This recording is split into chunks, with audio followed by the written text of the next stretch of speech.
I remember the first time I heard the crack of helmets colliding. Not the polished sound pumped through television speakers, but the raw, bone-rattling collision you feel in your chest when you're standing close to the field. In that moment, it struck me that football was never just a game.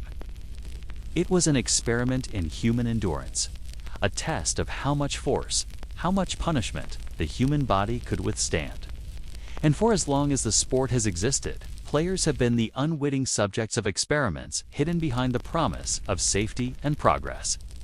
The story begins with innocence. Leather helmets, flimsy pads, and bare-knuckle toughness defined the earliest years of professional football. They looked almost laughable by today's standards. Thin straps of material stretched over the skull. Shoulder pads that barely covered the shoulders. But there was something deceptive about their simplicity.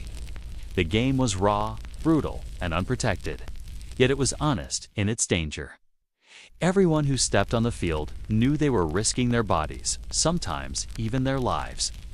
Then came change. By the middle of the 20th century, the NFL was growing rapidly. The league needed football to look modern, scientific, respectable. Manufacturers like Riddle began introducing hard plastic helmets, complete with face masks and extra padding. The message was simple. The game was safer than ever. Parents could send their sons onto the field with peace of mind. Fans could watch without guilt. Players could hit harder, push further, and chase glory without the same fear. But what no one was told was that these new helmets didn't reduce the violence. They amplified it. A plastic shell didn't absorb the force of a collision. It transferred it. The head became a weapon. Tackles grew sharper, collisions louder, the impact more devastating. The league celebrated the spectacle while ignoring the warning signs. Trainers saw the wobbly legs, the glassy eyes, the confusion on the sidelines. Players spoke of ringing in their ears, of forgetting plays mid-game, of headaches that never went away. And yet the official line was always the same. The new gear worked. The game was safer. The science supported progress. In reality, players had become test subjects in a live experiment. No lab rats, no crash test dummies. Just living, breathing men. And unlike in a laboratory, there was no oversight, no ethics board, no informed consent. Innovation in football was not tested in controlled environments. It was tested on Sundays under stadium lights before millions of fans. The helmets were only the first step. Shoulder pads grew bulkier, promising more protection, but altering the way bodies absorbed impact. Artificial turf was introduced as a marvel of modern engineering, eliminating muddy fields and promising faster play. What it actually delivered were torn ligaments, mangled knees, and careers cut short. Training methods followed the same path. Coaches experimented with brutal conditioning regimens, pushing players through searing heat, dehydration, and exhaustion in the name of toughness. And when young men collapsed, the narrative was never about flawed systems or dangerous practices. It was always framed as tragedy, as fate, as the unavoidable risk of playing the game. The NFL's secret history of experimentation is not written in textbooks or glossy highlight reels. It is written in the scars on players' bodies, in the fog of their memories, in the families left to pick up the pieces when their loved ones broke down. And it has been hidden behind a carefully constructed illusion that every new piece of equipment, every new training method, was about safety. That the league was advancing, innovating, protecting. But time and again, the evidence shows something darker. The experiments were not about protection. They were about performance, about profit, about preserving the spectacle at any cost. Think about the psychology of it. A young player enters the league chasing the dream he's held since childhood. A coach hands him a helmet, maybe a new design still being tested. He's told it will keep him safe. He straps it on, not realizing that he has just become part of a trial. Every hit, every snap, every concussion is data. Data collected not in a lab, but on his brain, on his body.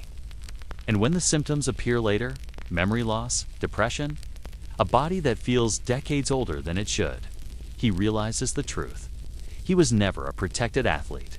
He was a participant in an experiment he never signed up for. The league's history is littered with these stories. Players collapsing from heat stroke during training camps. The most infamous being Corey Stringer in 2001. Stringer's death was not an isolated tragedy, but the inevitable outcome of decades of conditioning practices that ignored human limits. Gear prototypes rushed into use, marketed as safer, but later exposed as deeply flawed. The rise of synthetic turf, which promised cleaner play, but delivered a plague of injuries that natural grass rarely caused. And above it all, a culture of silence. Coaches, executives, and even medical staff avoiding the word experiment, replacing it with euphemisms like conditioning, innovation, or the cost of the game. And yet, for decades, the fans never knew. We cheered the collisions. We admired the toughness. We believed the commercials that told us the NFL was always improving, always protecting, always caring for its players. We didn't realize that behind the curtain, the league was gambling with human lives, trading safety for speed, health for spectacle. This hidden laboratory of football is not just about technology or equipment. It is about a mindset, the belief that players are replaceable, that their suffering is acceptable collateral in the pursuit of entertainment and profit. It is about the systematic way in which men were reduced to test subjects, their pain buried beneath the bright lights and roaring crowds. The chilling part is that most of these experiments were not framed as experiments at all. They were presented as progress. Each new helmet was a breakthrough. Each new training method was a step forward. Each innovation was evidence of a league that cared. But peel back the layers, and the story looks very different. The truth is that the NFL was never testing for safety. It was testing how far the human body could be pushed before it broke. As I look back, I see the through line. From leather to plastic, from grass to turf, from basic drills to militarized training camps. Each change sold as progress, each change masking a hidden cost, and the cost was almost always borne by the players. This is not the story the NFL wants told. It is not the story parents want to hear when they let their children strap on a helmet for the first time. But it is the story that must be told, because without it, we cannot understand the full legacy of the game. Football's beauty, its drama, its cultural power, all of it rests on the shoulders of men who endured experiments they never consented to. And so, we begin here, in the shadows of the sport's history. A history written in cracked helmets, in broken bones, in silent locker rooms where men stared into the void after hits that left them dazed. A history hidden beneath the surface of every touchdown, every roar of the crowd. This is the hidden laboratory of football, and its story is only beginning to be uncovered. I've always believed that to understand the present, you must peel back the layers of the past. And when you look at the National Football League, the spectacle, the empire, the billion-dollar industry tease easy to get lost in the glamour. The roaring stadiums, the jersey sales, the Sunday rituals that glue millions to their screens. But beneath the noise lies something more unsettling, a quiet history of experiments. Trials carried out not in laboratories, but on human bodies. Players were not just athletes, they were test subjects. And football itself became the proving ground. The story of dangerous training and experimental gear in the NFL isn't a headline you find plastered across sports magazines. It's a narrative that has been hidden in the margins, whispered by those who lived through it, and occasionally unearthed by journalists who dared to connect the dots. What emerges is a chilling picture of a league that treated innovation less as progress and more as a gamble with human health. To grasp the full weight of it, you have to return to football's earliest days. The 1920s and 1930s were brutal, eras barely regulated, barely protected. Helmets were made of soft leather, little more than caps that could deflect a scratch but not an impact. Training was rudimentary. Coaches demanded toughness above all else. Injuries were expected, even celebrated, as proof of masculinity. The game itself was an experiment. How much punishment could the human body withstand? A teaser. And each week, players lined up to find out. By the 1950s, the NFL was booming, and with growth came the desire for modernization. Plastic helmets replaced leather, mouthguards were introduced, and padding became more structured. On the surface, these were improvements, but the reality was far more complex. Stronger gear didn't necessarily mean safer players. As historian Michael Oriard once observed, when you put armor on men, they feel invincible. They hit harder. They take risks they wouldn't otherwise take. What began as protective measures often ended up intensifying collisions, accelerating the very dangers they sought to reduce. Training was no different. Coaches in that era embraced punishing regimens, testing endurance through relentless drills, water deprivation, and sheer exhaustion. It wasn't science, it was trial by fire. Hall of Fame coach Vince Lombardi once said, "Fatigue makes cowards of us all," and so fatigue became the enemy. But beating it meant pushing players to their limits and sometimes beyond them. Heat stroke deaths, torn ligaments, and broken bones were chalked up to the cost of the game. The 1970s brought a new dimension. Science entered the locker room. This was the decade of the sports performance revolution. Strength training programs became structured. Conditioning was mapped out with charts and regimens. Supplements began creeping into the culture: vitamins, protein powders, and, in some corners, steroids. In 1973, a Sports Illustrated article candidly discussed steroid use among NFL linemen. Quoting one trainer who admitted, "It's an experiment, but it works." Players became guinea pigs in a race for size and speed. The gear evolved too, but not always responsibly. Helmet manufacturers competed to sell the NFL on their latest innovations. Some designs prioritized durability over impact absorption, meaning helmets could withstand cracks and dents, but transferred more force to the brain. The players didn't know, coaches didn't ask, and the league rarely intervened. In 1977, Dr. Robert Cantu, a neurosurgeon, warned that repetitive concussions could lead to long-term cognitive decline. His warnings were largely ignored. The experiment continued. By the 1980s and 1990s, the NFL was a cultural juggernaut, and with its rise came a deeper obsession with performance science. Teams hired nutritionists, strength coaches, and medical staff, but much of what they prescribed was still experimental. Creatine supplements were hailed as revolutionary. Hyperbaric chambers popped up in training rooms. Oxygen masks, new stretching regimens, and even psychological conditioning were tried on players with varying degrees of evidence. And always, the gear kept changing: lighter pads, redesigned helmets, custom cleats. Each innovation promised safety or performance, but often the long-term consequences weren't studied. What makes this history chilling isn't just the experimentation itself, it's the silence around it. Players were rarely informed of risks. They trusted the league, the teams, and the doctors, assuming their health was being safeguarded. Yet, case after case shows that the reality was more complicated. In 1994, after a spate of concussions to star players, the NFL formed the Mild Traumatic Brain Injury Committee, chaired by Dr. Elliot Pellman. Instead of sounding alarms, the committee downplayed the dangers. Insisting that concussions were not a serious concern, Dr. Bennett Omelow, the pathologist who first identified chronic traumatic encephalopathy (CTE) in football players, later said they were running an experiment on men's brains, and they didn't want to admit what they found. The narrative of dangerous experiments extends beyond science. It's cultural. The very ethos of football, the play-through-pain mentality, turned locker rooms into laboratories of endurance.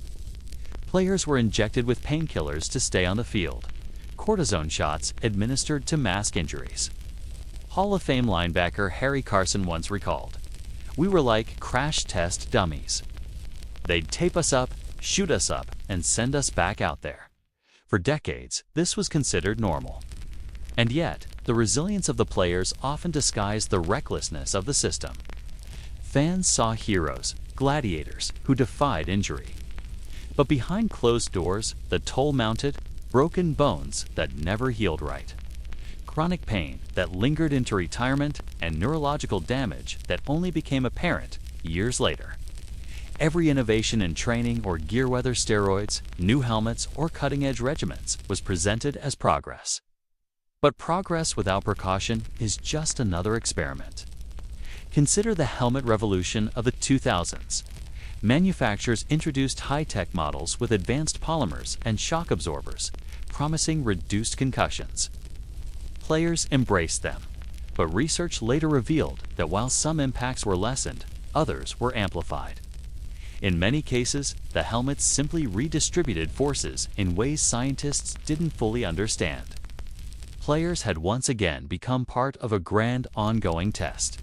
And today, even with heightened awareness, the culture hasn't fully changed. GPS trackers monitor player movements. Biometric sensors record heart rates, and VR systems simulate game scenarios. These technologies are sold as breakthroughs. But every new tool, every new piece of equipment carries unknowns. Will constant biometric monitoring create mental strain? Will new helmet technologies prove effective over decades, or only mask deeper risks? The truth is unavoidable, from the league's earliest days to its modern empire. Football has always been built on experiments, dangerous training methods, experimental gear, and untested science. The difference now is visibility. The veil has been lifted, at least partially, by whistleblowers, journalists, and former players who have spoken out. Yet, the system remains driven by the same impulse: to push the limits of human performance, no matter the cost. And that's the scope of this documentary. We're not just looking at equipment or training drills. We're re-pulling back the curtain on a culture that systematically blurred the line between athlete and test subject. We'll examine the hidden history of steroids in the league, the long and deceptive battle over concussions, the silent damage caused by painkillers, the role of corporate equipment deals, and the voices of players whose lives were forever changed by experiments they never signed up for. As you'll see in the chapters to come, this isn't just about football. It's about trust, power, and accountability. About what happens when the pursuit of victory overshadows the duty of care. The NFL story is more than touchdowns and trophies. It's a case study in the consequences of unchecked experimentation. I remember the first time I heard whispers about steroids in football. It wasn't in a glossy magazine or a headline on ESPN. It was in a dimly lit locker room, the kind of place where trust and silence were currency. The talk wasn't about morality or about the dangers of long-term health consequences. It was about survival, about keeping a roster spot in a league that chews through bodies and careers with the same appetite it has for profits and ratings. And it was here, in this hushed world of athletes chasing a razor's edge, that the performance arms race truly began. The NFL has always been about bigger, faster, stronger. But somewhere along the line, natural training and nutrition were no longer enough to meet the demands of a game that was transforming into a spectacle of controlled violence. By the 1970s and 1980s, steroids weren't just a secret, they were an open undercurrent. Lyle Alzado, a feared defensive end, once admitted before his death that steroids had consumed him. His words still echo. "I'm telling you, the abuse is out there. It's called the NFL." He wasn't exaggerating. He was exposing a culture where performance-enhancing drugs became less of a scandal and more of a silent rule. This was never just about individual players cutting corners. It was systemic. The league had long demanded collisions at speeds and forces no human body was naturally built to endure. Coaches pushed for more muscle, more explosiveness, more spectacle. And when a player showed up a step slower, when recovery took too long, there was always that unspoken suggestion: maybe science could give you an edge. Steroids became the dark science of survival.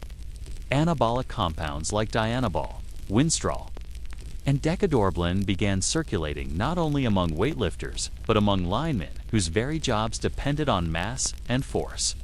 These were not isolated experiments. They were part of an underground network where trainers, doctors, and sometimes even team affiliates turned a blind eye. The NFL officially denied knowledge. Unofficially, it benefited from the superhuman performances that filled stadiums and television contracts. But the drugs were never free. Alzado himself attributed the brain tumors that claimed his life 2 years of steroid use.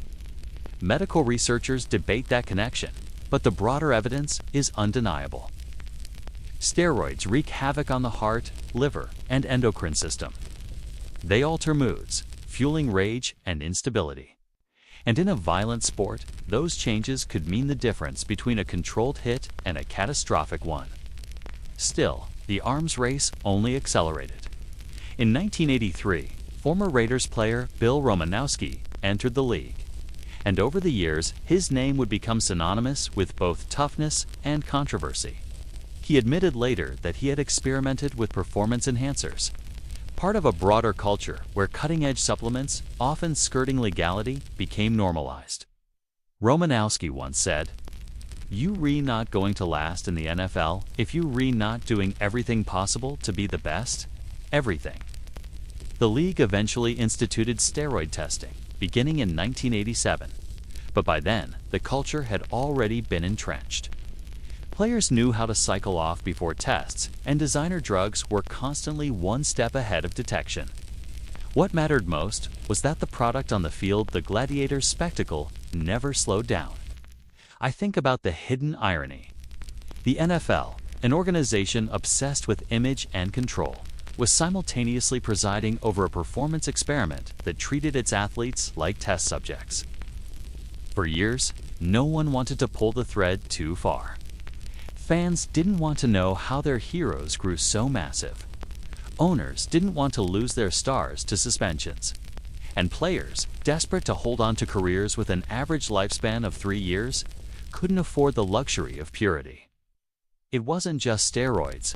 Human growth hormone entered the equation. Experimental supplements that blurred the line between legal and illegal flooded locker rooms. Designer drugs tailored to evade detection turned players into guinea pigs in a biochemical war. Even in the 2000s, when the league increased penalties and claimed to crack down, loopholes remained wide enough to drive a team bus through. I often reflect on what that era did to the very soul of the game. Football was no longer just about skill and willpower. It became about chemistry and cycles, about masking agents and cutting-edge labs. The human body was being engineered into a weapon, and the league never fully acknowledged the cost. The cost was paid in enlarged hearts, in failed livers, in violent outbursts off the field, and in lives cut short. It was paid in the psychological toll of players who no longer recognized themselves in the mirror men. Identities were as artificially inflated as their physiques. And yet, we cheered. We celebrated the records, the bone-crushing hits, the freakish displays of strength. We never asked how a 300-pound man could run a 4.8-second 40-yard dash. We simply accepted it as evolution, when in reality, it was an experiment unfolding before our eyes. The truth is that steroids were only the beginning. They opened the door to a broader conversation about the lengths the NFL was willing to go to keep the spectacle alive. Once performance-enhancing drugs had been normalized, the question became, what's next? How much further can the human body be pushed before it breaks? Even now, when testing is stricter and penalties harsher, the arms race hasn't stopped to simply gone underground. The labs are smarter, the substances harder to trace, and the desperation among players no less intense. Because as long as the game demands impossible feats, there will always be someone willing to supply a chemical shortcut. Looking back, I see this era as the first great experimentan unspoken pact between the league, the players, and the fans. A pact built on denial, on silence, on a willingness to look the other way as men turn their bodies into battlegrounds of chemistry. The NFL never truly confronted what it had unleashed. It simply moved on, pivoting to new technologies, new forms of training, new experiments cloaked in the language of science and innovation. But the legacy of steroids lingers. It lingers in the medical records of retired players with failing organs. It lingers in the lawsuits filed by families of athletes who died too young. It lingers in the quiet conversations of locker rooms, where whispers about the next thing are still traded like contraband. This is where the story of secret experiments begins, with a chemical gamble that rewrote the limits of the game and left a trail of consequences. The league still refuses to fully reckon with. Steroids were never just about gaining an edge. They were about survival in a system that demanded the impossible. It's a system that treated men not as athletes, but as experiments in pursuit of spectacle. And as I peel back the layers of this history, I realized the performance arms race was not just a chapter in football as past. It was the blueprint for everything that came after. I remember the first time I saw a teammate get handed a little white pill before a game. It was passed across the locker room like it was no different than a piece of gum. No prescription bottle, no explanation. Just a trainer's nod and the reassurance, you'll be fine, play through it. In the NFL, that ritual wasn't unusual. It was routine. And over time, those pills became just another part of the uniform, no less essential than the helmet or the cleats. Painkillers were the NFL's quiet solution to an inconvenient truth. Football hurts. The violence of the game breaks bodies down faster than they can heal, and the league's culture was never built on patience. Rest was a luxury. Recovery was weakness. What mattered was availability. Could you suit up on Sunday? Could you push through one more quarter? Could you keep playing no matter how much it costs you later? The answer, for decades, was found in a handful of pills or an injection that numbed the pain long enough to get back on the field. There was a time when Toradol became as common in NFL locker rooms as water. Some players called it the Sunday shot. Line up, drop your pants, take the injection. The pain dulled, the inflammation masked, the adrenaline doing the rest. For coaches and trainers, it was efficiency. For players, it was survival. It was like a shield. One veteran once told ESPN, "You didn't feel anything, and that made you fearless. But when it wore off, you felt everything." The numbers tell a chilling story. According to a 2011 study commissioned by the NFL Players Association, more than half of retired players said they had used opioids during their careers, and of those, nearly 3/4 admitted they misused them. That statistic isn't just about drugs, it's about culture. It's about a system that encouraged numbing pain instead of treating injuries. It's about the silent message that your body wasn't your own. It belonged to the team, the league, and the fans who demanded a show every Sunday. I think about how young men, barely in their 20s, learned to accept pills as part of their job. They weren't asking questions. They weren't doctors. They trusted the system because that's what you do when you're chasing glory, and the NFL trainers were gatekeepers. Doctors wore team colors. Everything was framed around getting back on the field faster, no matter what the long-term consequences might be. Some players became dependent. They didn't even realize it until after retirement. Brett Favre, one of the league's most celebrated quarterbacks, openly admitted to an addiction to Vicodin during the mid-1990s. He said he would sometimes take as many as 15 pills in a day just to function. He was a superstar with access to everything, yet his story revealed something bigger. Even the brightest names weren't immune to the quiet epidemic running through NFL locker rooms. For many others, the addiction lingered long after the cheering stopped. Retired players found themselves still chasing pills, not because they wanted to play, but because they couldn't stand the pain that had become permanent. Their knees never healed. Their backs stayed broken. The very drugs that kept them in the game made it harder to leave the game behind. And the league, for a long time, denied responsibility. Lawsuits began piling up from former players, claiming the NFL had recklessly distributed opioids without proper prescriptions or warnings. They described a culture where team medical staffers handed out medication in paper bags, where dosage wasn't carefully tracked, where consent was implied rather than informed. Behind those lawsuits were lives unraveling. Families spoke of husbands and fathers who came home addicted, struggling with mood swings, depression, even suicidal thoughts. One former lineman described how he couldn't get through a day without pills after retiring. His body screamed with pain when the drugs weren't there, and his mind spiraled into darkness. That story repeated itself across generations. But here's the cruelest part. For most of their careers, players weren't even aware of how dangerous the cycle was. They didn't see the long-term risks. They didn't hear about the potential for addiction. The NFL's silence, whether deliberate or negligent, shaped that ignorance. You just trusted that what they were giving you was safe. One former player recalled in a deposition. You didn't question it, because if you questioned it, maybe you didn't play. That's the subtle power of culture. You don't have to force men to take pills. You just create an environment where refusing them feels like weakness, like letting down your team, like risking your future. The pressure wasn't always explicit, but it was always present. And the longer players stayed in the league, the more they accepted it as normal. There's also a paradox at play. Painkillers gave athletes what they thought they wanted, the ability to keep going. But the cost was invisible until years later. Bones that never healed correctly, joints that required replacement surgeries, livers and kidneys damaged by decades of chemicals. The very thing that allowed them to extend their careers was also shortening their lives. Journalists who dug into the NFL's practices uncovered chilling details. The Washington Post once reported that between 2009 and 2011, NFL teams collectively used nearly 6,000 doses of Toradol, averaging about 125 per team per season.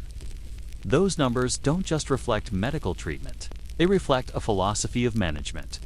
Pain was an obstacle to be managed, not a warning to be respected. I've often wondered how many games we cheered for were really played under the haze of painkillers. How many heroic comebacks were made possible not by grit alone, but by chemistry masking agony? How many players took the field, not because they were ready, but because they were numbed enough to pretend they were? The truth is, we'll never fully know. What we do know is that the cycle was systemic, not accidental. The NFL has made changes in recent years, tightening its policies on opioid distribution, increasing oversight, promoting alternative treatments. But culture doesn't shift overnight. The message of play through pain is still embedded in the fabric of the game. And players, chasing contracts, roster spots, and legacies, will always be tempted to accept shortcuts if it means staying on the field.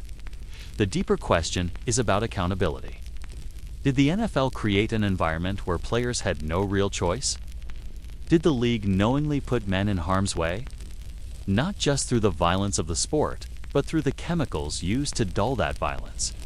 Or was it simply the inevitable outcome of a system where billions of dollars ride on men sacrificing their bodies for entertainment?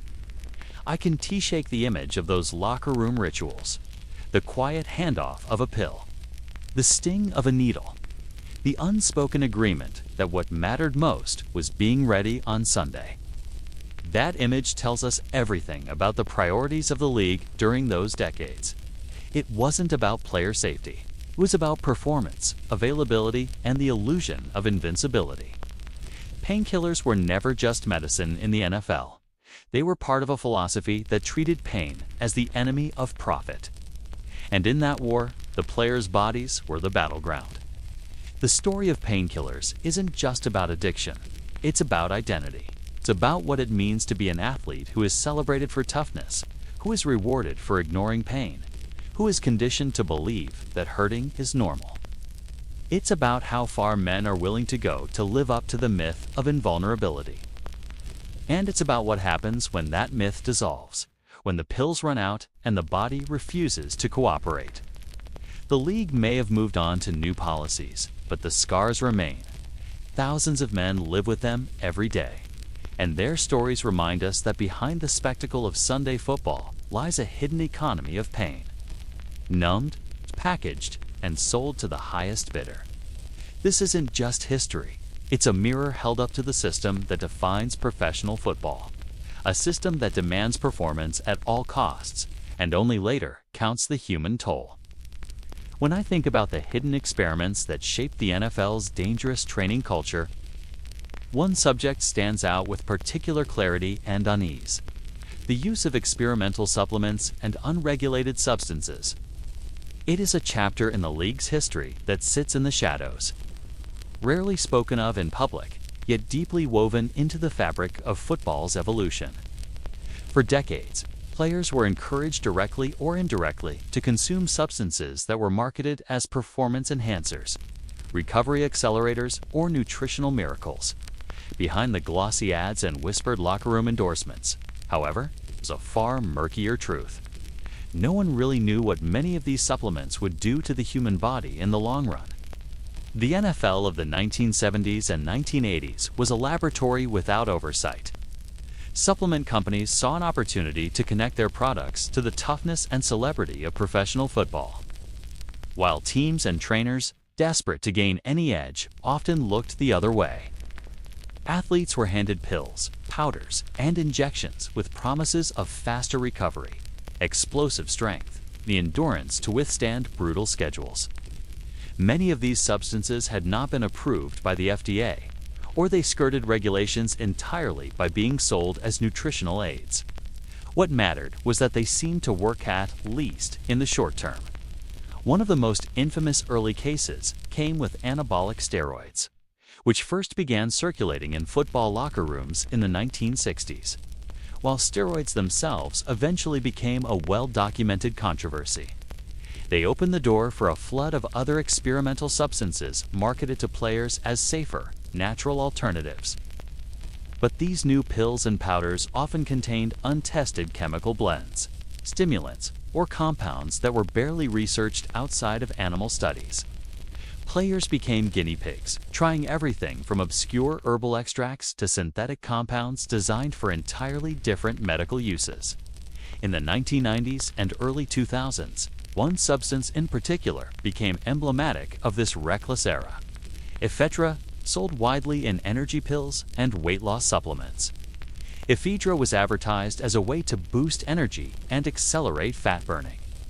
In the NFL, players embraced it as a way to keep up with the punishing demands of training camps and long seasons. But ephedra also carried hidden risks: spikes in blood pressure, irregular heart rhythms, and in some tragic cases, sudden cardiac death. In 2003, Minnesota Vikings offensive lineman Corey Stringer collapsed and died from heat stroke during training camp. While ephedra wasn't ruled as the sole cause, the investigation into his death sparked a wave of concern about supplements and their interaction with extreme physical stress. Just 1 year later, the FDA banned ephedra, citing dozens of deaths and thousands of reported health problems. The story of ephedra was not unique, was part of a pattern. Each time a supplement was banned or discredited, a new product seemed to take its place. Creatine monohydrate, introduced widely in the 1990s, was initially met with suspicion, but soon became normalized. While creatine itself has since been studied extensively and is now considered relatively safe. Its early adoption in the NFL represented the same willingness to experiment first and ask questions later. The culture in locker rooms was simple. If it gave you an edge, you took it. And then came the explosion of energy drinks and pre-workout powders, loaded with caffeine, taurine, and proprietary blends of stimulants. These concoctions promised players focus and explosive power, but the labels rarely disclosed exact ingredient amounts, and some contained hidden stimulants chemically similar to amphetamines.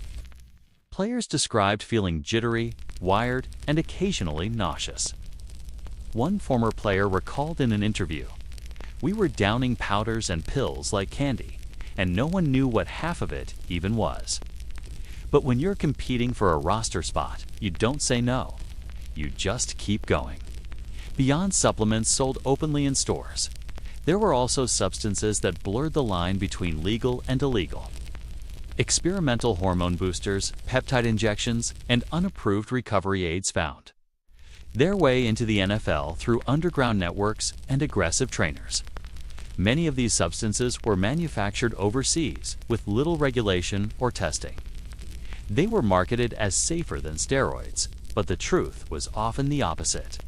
Without proper oversight, contamination, mislabeling, and dangerous side effects became common risks. The human toll of this culture is difficult to quantify, because long-term studies on many of these substances simply don't exist. What we do know is that numerous former players have reported kidney problems, liver damage, hormonal imbalances, and cardiovascular issues that they attribute, at least in part, to years of supplement use. Some have spoken publicly about it, while others remain silent, either out of shame or fear of tarnishing their legacy. One particularly telling moment came in 2012, when a class action lawsuit was filed against the NFL by players who claimed the league failed to protect them from the dangers of unregulated substances. The lawsuit alleged that the NFL not only knew about widespread supplement use, but actively promoted products through sponsorships and partnerships with supplement companies. "We trusted the league to protect us," one plaintiff said, "but instead, we were part of an experiment." What makes this history chilling is not only the risks involved, but also the normalization of the practice. Players weren't told they were taking part in experiments. They were told they were being modern, cutting-edge, and professional. The culture rewarded compliance, not caution. To question what was in a pill or powder was to risk being labeled weak or uncommitted, and the cycle continues even today. While the NFL has tightened regulations and banned many substances, the supplement industry itself remains a billion-dollar empire with little oversight. Companies still exploit loopholes, labeling their products as natural or herbal to avoid regulation, while players still seeking an edge in a brutally competitive environment to the same temptations. The NFL now publicly warns players about the risks of unregulated supplements. But the underlying pressure to perform ensures that the experiments are far from over. As I reflect on this chapter of the NFL's hidden experiments, I see a story not just about pills and powders, but about culture out, the relentless drive to push the human body beyond its natural limits no matter the cost. The league, the teams, and the supplement companies all profited, but the players bore the risks, and too often they bore the consequences in silence. This is the dangerous legacy of experimental supplements. Not a single product, not a single scandal, but an entire system that treated human bodies as test subjects in the pursuit of profit and performance. And it is a legacy that continues to echo through every pre-workout scoop, every recovery shake, and every whispered promise of the next miracle formula. I remember learning that the NFL's obsession with the body wasn't limited to muscles, bones, and ligaments. There was another battlefield less visible, more insidious: the human mind. Behind the helmets, beyond the roaring stadiums, the league quietly experimented with how far a player's psyche could be pushed, fractured, and then reassembled into something useful for the game. In those locker rooms, training camps, and private facilities, a question lingered like smoke in the air. How do you build an athlete who no longer thinks like a man, but reacts like a machine? The NFL wasn't the first to toy with such ideas. Military psychologists had long studied ways to strip away hesitation to train soldiers to kill without pause. Those same philosophies bled into football. Coaches and trainers, knowingly or not, adopted methods designed to hardwire obedience, suppress empathy, and replace fear with aggression. A linebacker wasn't just supposed to tackle, he was supposed to strike with instinctual violence, as if thought itself was too slow. And to achieve this, teams reached into a playbook of psychological conditioning that bordered on experimentation. Take the practice of sleep deprivation drills. Former players have recalled training camps where nights were shortened by surprise wake-ups, followed by intense early morning workouts. Officially, these sessions were about discipline and mental toughness. Unofficially, they mirrored tactics used to break prisoners down in interrogation rooms. When the body is denied rest, the mind becomes more suggestible, more pliable. Under that fog of exhaustion, a player's resistance crumbles. He learns to follow orders, not question them. Then there were the fear-based motivation tactics. Coaches used humiliation, not encouragement, as their primary weapon. A missed assignment in practice meant being screamed at in front of the entire team, sometimes forced to run until vomiting. Some were cut on the spot as a warning to the rest. The message was clear. Your worth is conditional, your identity fragile. To survive, you had to surrender yourself fully. As one retired lineman admitted in an interview years later, it wasn't about football anymore. It was about survival. You either conformed or you were erased. Psychological experiments weren't always overtly cruel. Sometimes they came disguised as motivational science. In the 1980s and 90s, sports psychologists gained greater access to NFL teams. On the surface, their role was to improve focus, build confidence, and manage stress. But some franchises used these professionals less like therapists and more like programmers. Visualization exercises went beyond imagining success. Players were encouraged to disassociate from pain, to convince themselves injuries weren't real, to detach their minds from their bodies. It wasn't healing, it was conditioning. A quarterback once described it this way: they taught us to create a mental switch. Pain wasn't pain. Pain was noise. Flip the switch, and you didn't hear it anymore. But such conditioning had consequences. The line between resilience and denial blurred. Players ignored warning signs of concussions, hid symptoms of depression, and internalized suffering as weakness. The very tools meant to sharpen performance left scars that couldn't be measured on a scoreboard. Years later, psychologists treating retired athletes began noticing patterns of detachment, paranoia, and anxiety symptoms that often traced back not only to head trauma, but to years of psychological manipulation. One of the darkest aspects was how trauma was normalized. Young players, especially rookies, were hazed with rituals designed to break their spirits. Some were locked in isolation, others publicly ridiculed, their personal lives exposed for laughs. Coaches framed this as tradition, a way to build unity. But in truth, it was controlled trauma initiation process that mirrored military boot camps and fraternity hazing. The goal wasn't camaraderie, it was control. If a man accepted humiliation early, he was less likely to resist exploitation later. The silence surrounding mental health only deepened the wound. A player admitting to anxiety or depression risked being labeled soft, unreliable, even replaceable. In that environment, the pressure to suppress feelings became part of the experiment.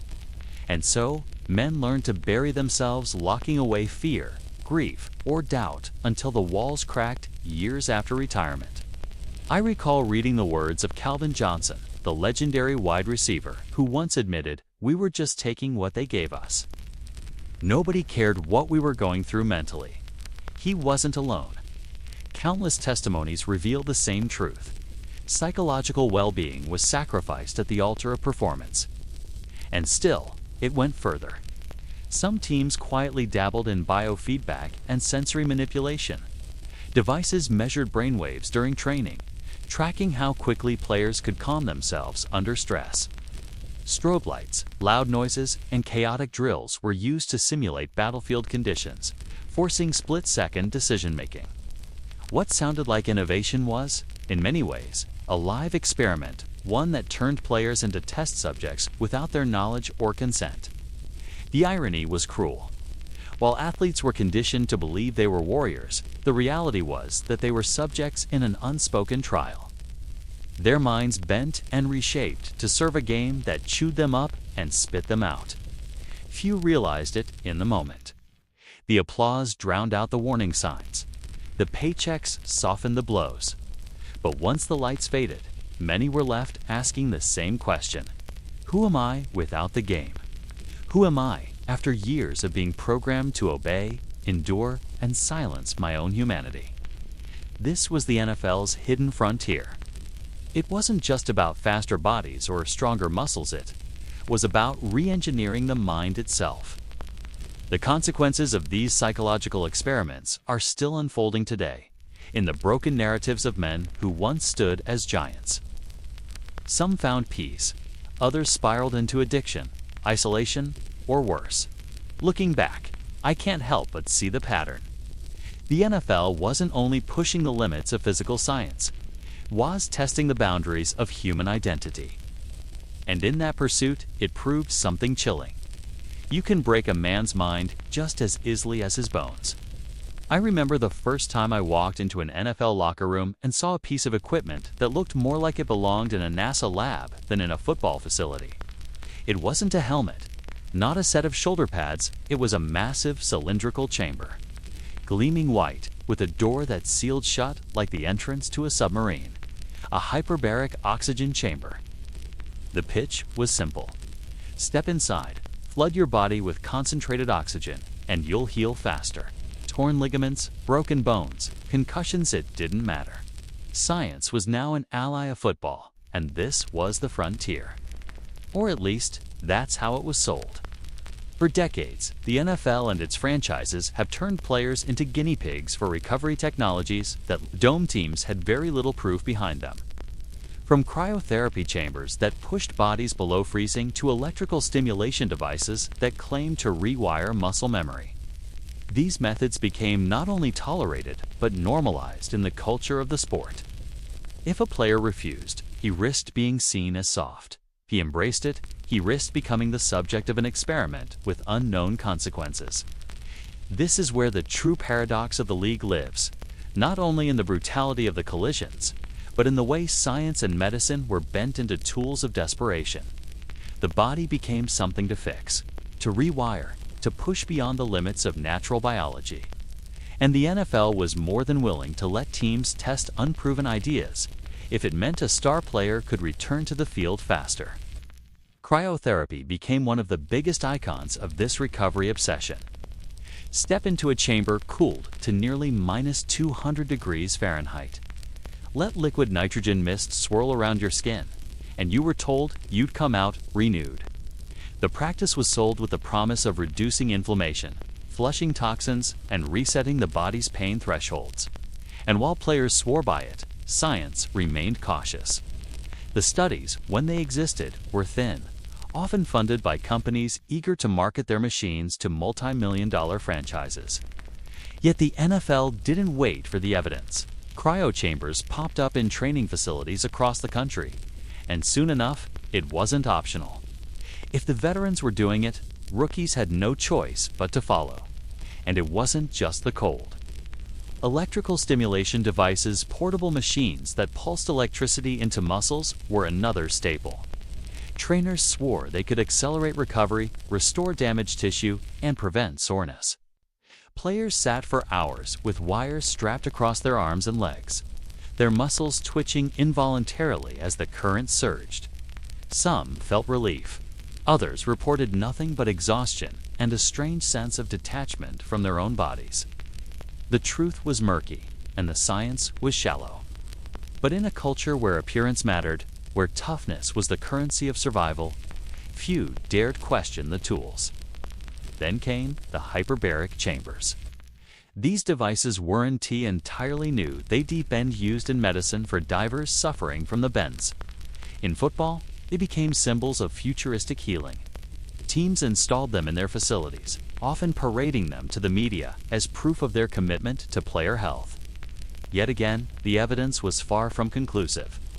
Could oxygen saturation really speed recovery from concussions or severe musculoskeletal injuries? The answer wasn't clear. But the players didn't have time to wait for peer-reviewed journals. Their contracts, their reputations, their livelihoods demanded they believe. And so they did. I think often about the way players talked about these technologies. Some describe them with awe, almost mystical reverence, as though the chamber or machine had granted them an edge over biology itself. Others describe them with suspicion, muttering about headaches, dizziness, or a lingering unease. But in both camps, the truth was the same. The player's voice mattered less than the trainer's directive. The team held the power, and the player's body was the vessel.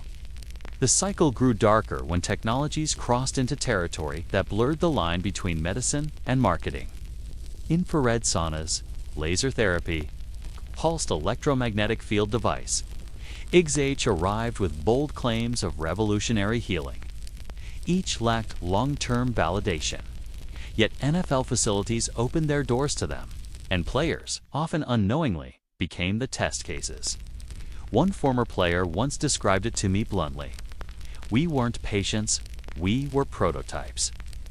He spoke about being hooked up to a machine that emitted low-frequency electromagnetic waves, told it would regenerate bone tissue after a fracture. He never knew if it helped. He only knew he was rushed back onto the field weeks before his body truly felt ready. The ethical question that lingers here is not just about the technology itself, but about consent. How much choice did these players really have? In theory, they could refuse. In reality, the pressure of contracts, the scrutiny of coaches, and the constant fear of being replaced made refusal nearly impossible. Saying no meant risking your career. Saying yes meant offering your body to science without guarantees. The NFL often framed these innovations as evidence of progress. Headlines praised franchises for embracing cutting-edge science, for investing in the well-being of their athletes. But beneath that narrative was a deeper, more unsettling reality. Progress for whom? The team gained a faster return on its investment. The league showcased its commitment to innovation. But the player, the one who endured the side effects, the lingering doubts, was left carrying the hidden cost. And there were costs. Stories trickled out of players suffering from frostbite burns in cryo chambers when safety protocols failed. Others reported nerve pain after extended use of electrical stimulators. The long-term effects of frequent hyperbaric sessions remain unclear.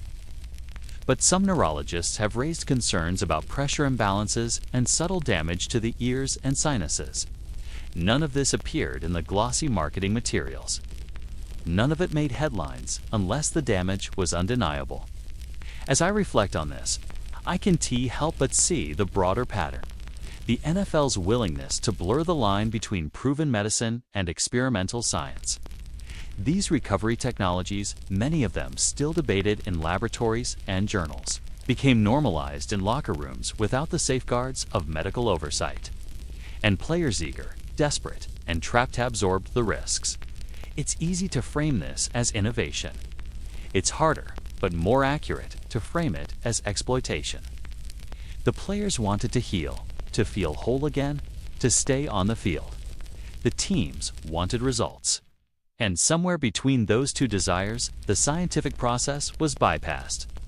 In the end, what lingers most isn't the machines themselves, but the silence around them, the lack of discussion, the lack of accountability. How many careers were shortened by injuries that weren't truly healed but masked by a chamber, a current, a wave of cold? How many lives were altered by the unseen consequences of rushing biology for the sake of Sunday's kickoff? The NFL never provided those answers. Maybe they didn't want to know. Maybe the spectacle was always worth more than the science. And that's what makes this chapter of the story so chilling. Because when the human body becomes a test site, the damage isn't always immediate. Sometimes it lingers for years, waiting to surface long after the crowd has stopped cheering. I remember the first time I held one of those experimental helmets in my hands. It looked futuristic, sleeker, padded with promises. The league sold it as progress, as science meeting sport. They claimed these helmets would protect players, would end the scourge of concussions that had begun to dominate headlines. But as I stood there, running my fingers over the surface, I couldn't shake the feeling that something wasn't right. It felt less like protection and more like an experiment in disguise, something untested, rushed, and handed out to players who had little choice but to trust what the league told them. The NFL has always been caught between two truths. It thrives on violence, and it fears the consequences of that violence.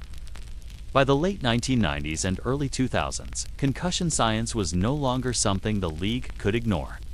Doctors outside the NFL were raising alarms. Players were suffering memory loss, confusion, depression, even early signs of dementia. The public was beginning to ask hard questions. And in that climate, the league unveiled its new helmets, the so-called safer designs.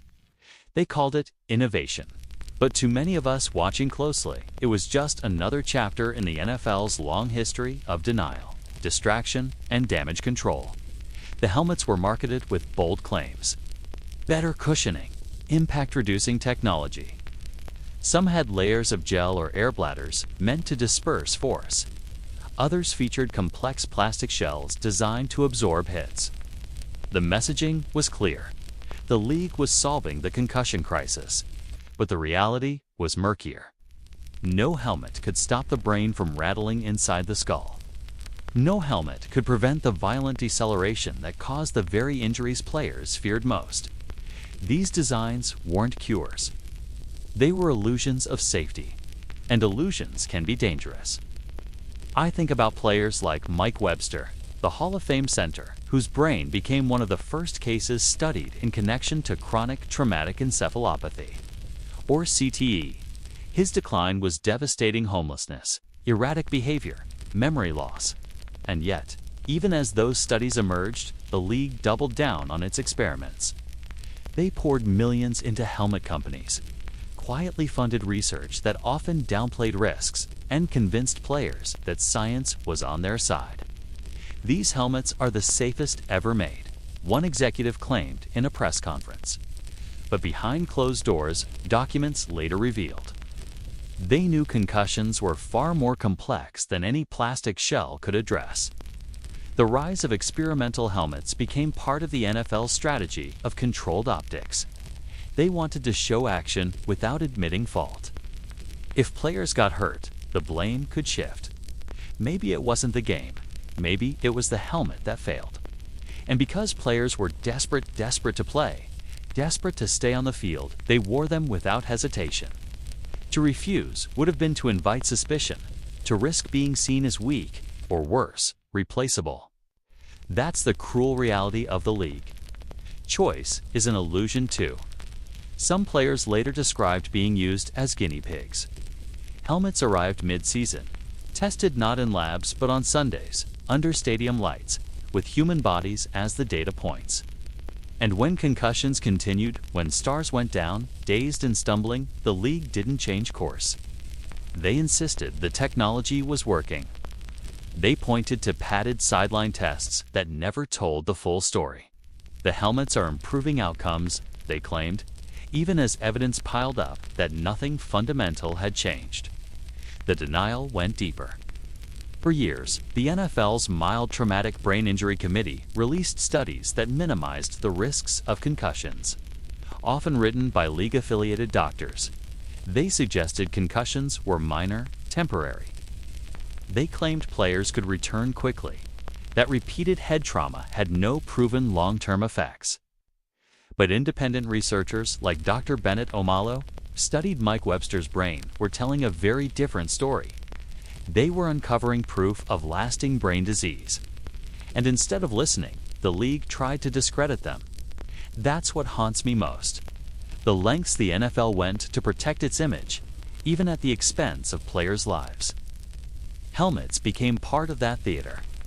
They were paraded in commercials, endorsed by stars, celebrated as breakthroughs. Parents were told their kids would be safer in youth leagues with these designs. But the science didn't support the hype. Every brain injury specialist knew the truth. Helmets can prevent skull fractures. Yes, but they cannot prevent concussions. Yet the league leaned on the optics of progress to buy itself time.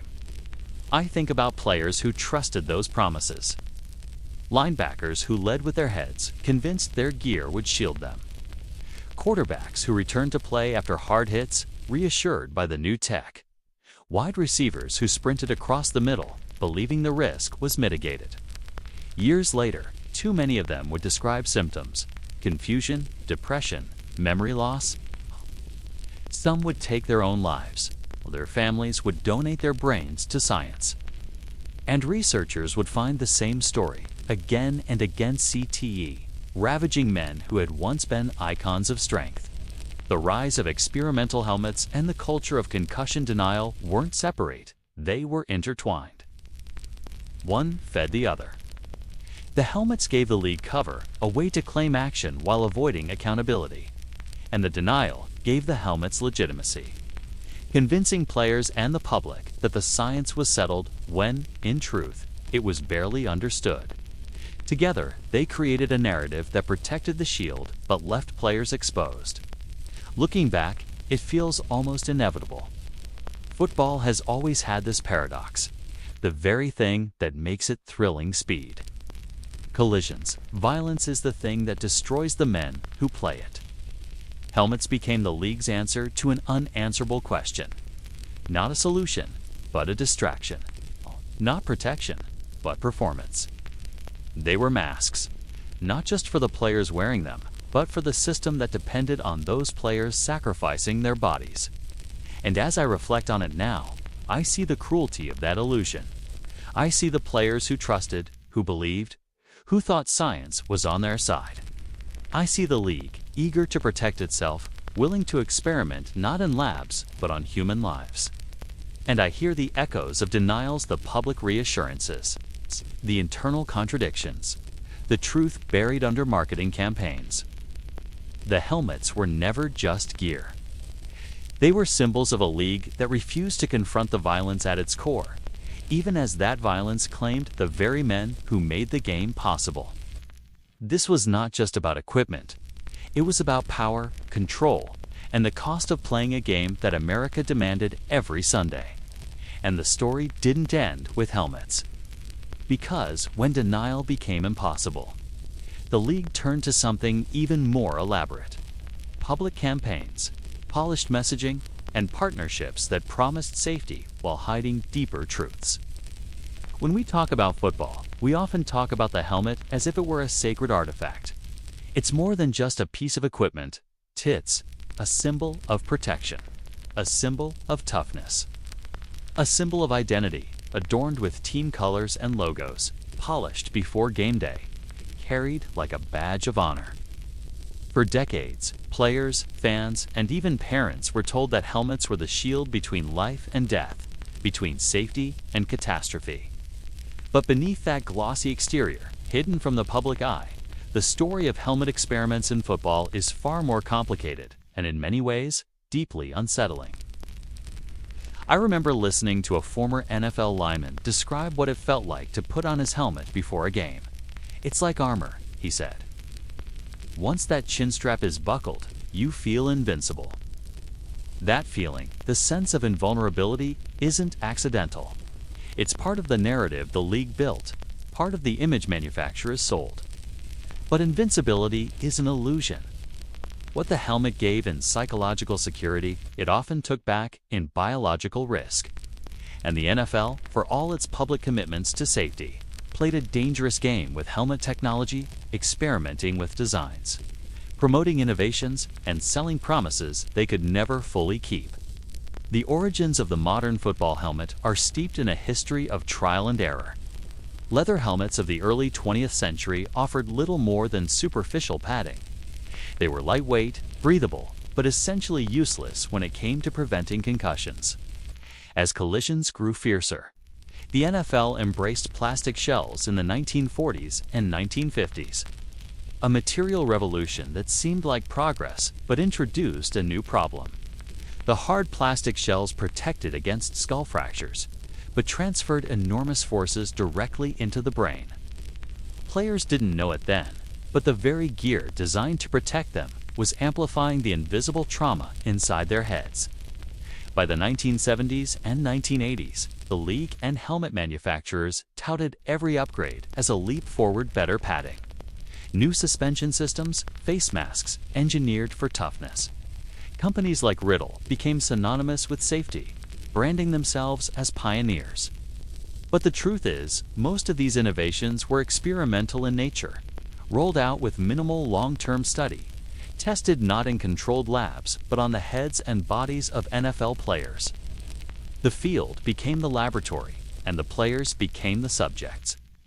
They were told these new helmets would reduce concussions, that every season's latest model would be the breakthrough.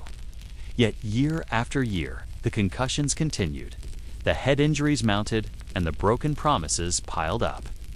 What made the experiment so dangerous was not just the technology itself, but the way it shaped behavior. This phenomenon has a name: risk compensation. When players believe they are more protected, they tend to play more recklessly. In the NFL, that meant harder hits, faster collisions, and an even greater toll on the body and brain. Helmets gave players and coaches the illusion of safety, while in reality, they concealed the damage being done beneath the surface. Former quarterback Fran Tarkenton once admitted, "When I put that helmet on, I thought I couldn't be hurt. I thought I could do anything." That belief, false but powerful only, fueled the cycle of violence. In the early 2000s, the NFL publicly endorsed Riddle's Revolution helmet, promoting it as a breakthrough in concussion reduction. League-backed studies claimed it could reduce concussions by as much as 31%. Parents rushed to buy the helmets for their children, believing they were investing in safety. But independent researchers soon challenged those claims, arguing the data was incomplete and the conclusions misleading. The Revolution, like so many helmets before it, was less a solution and more a marketing campaign dressed as science. And the NFL, eager to project an image of progress, allowed the false promises to flourish. Behind the scenes, players described how new helmets were introduced without warning. Some were forced to switch mid-season. Others were pressured to endorse designs they didn't trust.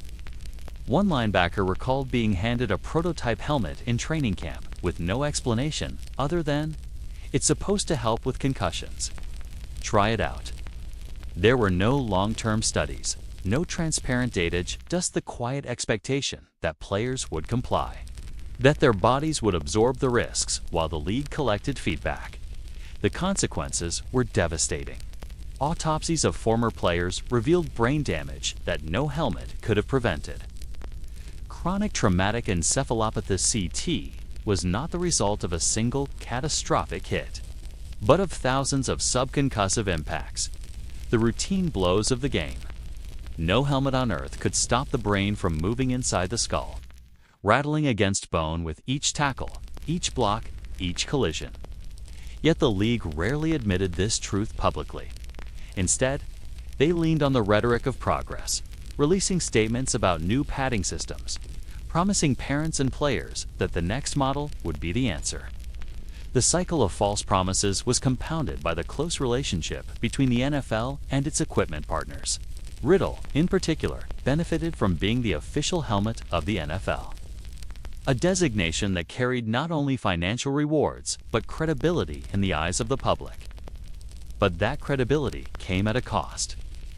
Independent safety testing often lagged behind marketing claims. And while lawsuits later exposed some of these shortcomings, the damage had already been done. Thousands of players had trusted their lives and health to gear that could never deliver what it promised. I often think about the words of Dr. Ann McKee, one of the foremost researchers on brain trauma in football. "Helmets were never designed to prevent concussions," she said. They were designed to prevent skull fractures. It's a haunting truth. The NFL knew it. The manufacturers knew it. Yet for decades, the public narrative was one of progress, of safety, of innovation. In reality, it was an ongoing experiment, one carried out on players without their full knowledge or consent. And this experiment extended beyond the professional ranks. High school and college players became unwitting participants, buying into the myth that helmets could protect them from the unseen dangers of the sport. Parents were reassured. Coaches were convinced. And all the while, the league's marketing machine continued to turn, leveraging the promise of safety to keep the game alive and profitable. The false promises of helmet experiments reveal something deeper about the NFL's culture. It wasn't just about equipment, it was about control. By presenting each new helmet as a step forward, the league could deflect blame, reassure fans, and silence critics. It allowed them to appear proactive without addressing the fundamental issue. Football itself, by design, is a collision sport that cannot be made safe by gear alone. Helmets might prevent external injuries, but they could never erase the internal devastation of repeated head trauma. As I reflect on the long arc of helmet history, I see a story of misplaced trust. Players trusted the league. Parents trusted the advertisements. Fans trusted the image of progress.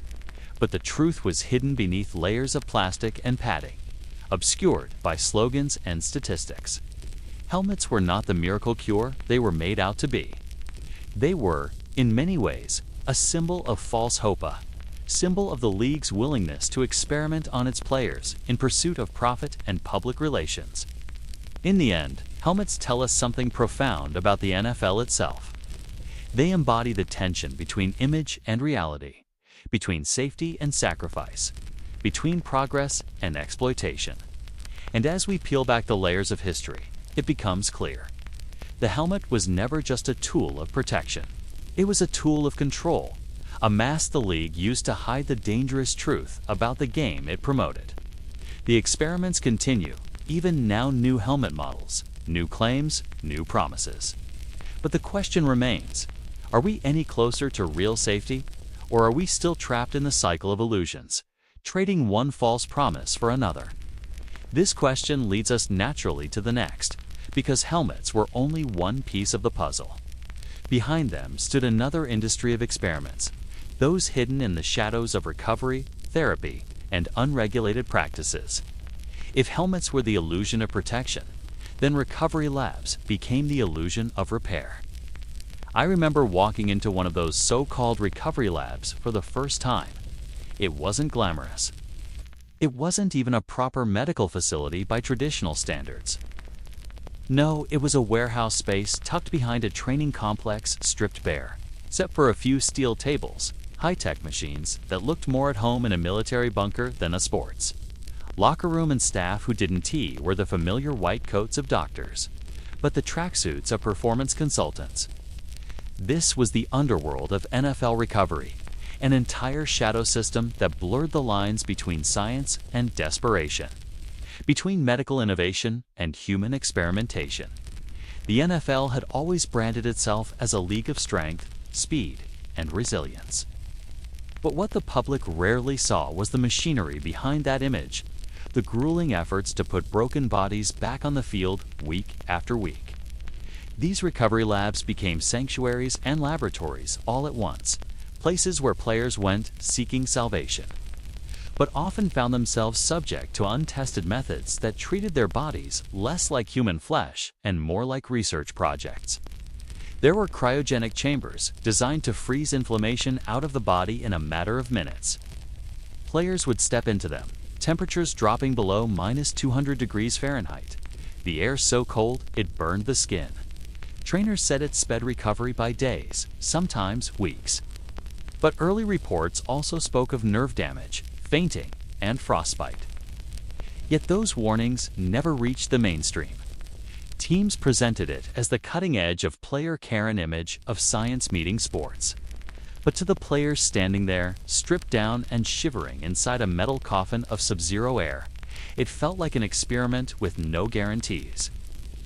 Then there was platelet-rich plasma therapy, or PRP. The procedure sounded advanced blood drawn from the player, spun in a centrifuge until plasma separated, then injected back into injured tissue with the promise of speeding up healing. Doctors outside the NFL questioned the science, pointing out that evidence for PRP was thin, unregulated, and inconsistent. But within these recovery labs, PRP was marketed almost like magic.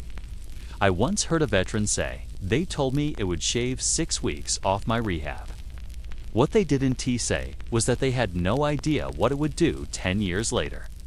It wasn't just injections or chambers, was the layering of therapies stacked one on top of the other, sometimes in a single day. Hyperbaric oxygen chambers designed to simulate healing by flooding the body with concentrated oxygen. Stem cell treatments harvested from fat tissue or bone marrow. Injected into torn ligaments without long-term studies backing the claims. Electrical stimulation devices sending shocks into tired muscles. Followed by infrared saunas meant to pull toxins out through the skin. Each method was sold as the next breakthrough, but none carried the transparency, oversight, or long-term data that a true medical trial would demand. The players were the trials. Their bodies became the test subjects. What made it even more complex was the culture around these therapies. In the NFL, downtime is death. Every day missed is a chance for someone else to take your spot, to move up the depth chart, to erase you from the game's memory. Recovery labs fed into that urgency. They promised speed, not certainty. For many players, the choice wasn't between healing naturally or experimenting with new science. It was between relevance and obscurity. Between continuing a career or watching it vanish. The risk wasn't calculated in medical terms. It was measured in playing time. I think often about the story of Terrell Owens before the 2005 Super Bowl. He broke his leg just weeks before the game, an injury that should have sidelined him for months. Yet through an aggressive cocktail of hyperbaric treatments, electrical stimulation, and bone growth stimulators, he returned to the field and played all 4 quarters. His performance was hailed as heroic. But what people didn't see was the sheer extremity of the methods used to accelerate his recovery. Owens himself later admitted, "I had no business being out there." But in the NFL, the line between impossible and necessary is always blurred. That case wasn't isolated, was emblematic. Players across the league quietly underwent stem cell therapies in clinics outside the United States because FDA restrictions made them difficult to conduct legally here. They flew to Germany, Panama, or the Cayman Islands, chasing miracle cures for injuries that could have ended their careers. The league denied any official connection to these treatments. But everyone knew players weren't traveling halfway around the world without a nod and a wink from trainers and doctors. Tied to NFL organizations, there's a deeper question at the heart of all this. When does recovery cross into experimentation? When do therapies shift from healing to testing? The recovery labs rarely asked that question out loud. They wrapped everything in the language of progress, of cutting-edge science. But the truth is, players often consented without full knowledge of the risks, pressured by a culture that made no nearly impossible to say. A retired linebacker once told a reporter, "They gave me a treatment I couldn't even pronounce. All I knew was that it might get me back on the field in 3 weeks instead of 6. Did I ask questions? No, because if I said no, they'd call me soft." His words echoed the silent reality. Consent was in T, truly free, in an environment where careers were always one step from collapse. Doctors outside the NFL warned about this. Dr. James Andrews, one of the most respected orthopedic surgeons in sports, often spoke about the dangers of unproven therapies. He stressed that many of these treatments lacked peer-reviewed evidence that rushing healing could worsen injuries down the line. Yet his voice was often drowned out by the urgency of the league, the desperation of players, and the profit-driven machinery of sports medicine. The irony is stark. On paper, these recovery labs were created to protect players, to extend their careers, to reduce suffering. But in practice, they became another layer of risk, a quieter one, a subtler one, but risk all the same. For every success story of a miraculous comeback, there were whispers of setbacks hidden from the public eye. Infections from stem cell injections, chronic pain after repeated PRP treatments, nerve damage from aggressive electrical stimulation. Those stories rarely made headlines, but they lived in the bodies of men who limped long after the crowd had stopped cheering. In the broader arc of the NFL's history, these labs symbolize the league's relentless pursuit of optimization. Just as the game had experimented with gear, training methods, and supplements. It now experimented with recovery, turning healing itself into a battlefield of innovation. But unlike a helmet or a weightlifting program, recovery therapies touch the deepest vulnerabilities of a player's body. They weren't just about performance, they were about survival. When I reflect on those years, I see the recovery labs as both marvels and warnings. They revealed what science could achieve under pressure, but also what corners could be cut when oversight vanished. They gave players hope in the face of impossible injuries, but also placed them in the crosshairs of medical uncertainty. And perhaps, most hauntingly, they showed how the NFL's hunger for speed of play, speed of return, speed of results could transform even the process of healing into another form of exploitation. Because in the end, recovery labs weren't just about getting players healthy. They were about getting them back on the field, no matter the cost, no matter the long-term consequences.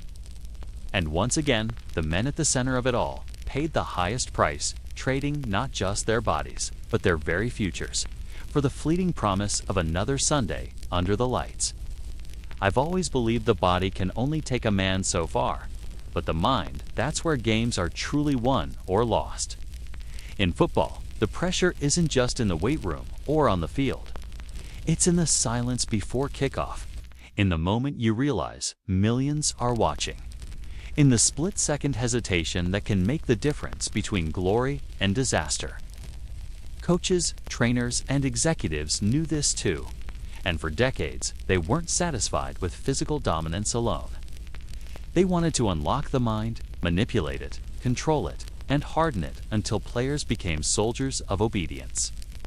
This was where the league's most hidden experiments found fertile ground, not in the pads or the pills, but in the psyche of the men who wore the uniforms. The earliest whispers came from the 1960s, a time when American sports collided with the Cold War's obsession over psychology and brain science. If governments were funding projects like MKUltra to explore mind control, why wouldn't football, America's most violent sport, dip its hands into the same waters? Former players recalled mental conditioning exercises that went beyond motivational speeches. Some were subjected to sensory deprivation chambers where they floated in silence, alone with their thoughts for hours, as coaches monitored how they'd handled the isolation. The stated purpose was stress resilience, but for many, it left scars, hallucinations, insomnia, and an unease that never left. By the 1980s, sports psychology had become mainstream. But the NFL wanted more than breathing techniques and visualization drills. They wanted measurable results. Teams began experimenting with biofeedback machines, EEG headsets strapped to players' skulls to monitor brainwaves during stress tests. The idea was simple. If you could track when a quarterback's mind slipped under pressure, maybe you could train him to stay calm, no matter the chaos. On paper, it was science in service of performance. But in practice, players became guinea pigs. Their stress and fear recorded, analyzed, and pushed to breaking points. One linebacker who played in the late 80s recalled being asked to watch reels of brutal hits his own concussions included while hooked to a monitor. Trainers told him it was about desensitization, conditioning his mind to suppress hesitation. What they never mentioned was the toll it took. He spoke of recurring nightmares, panic attacks, and a growing numbness toward violence, as if his humanity was being stripped away in the name of performance. They wanted us to think of pain as nothing, he said. They wanted us to stop being men and start being machines. In the 1990s, the experimentation went deeper into pharmaceutical territory. Players were handed pills not only for their bodies, but for their minds. Stimulants to sharpen focus. Beta blockers to slow down heart rates under pressure.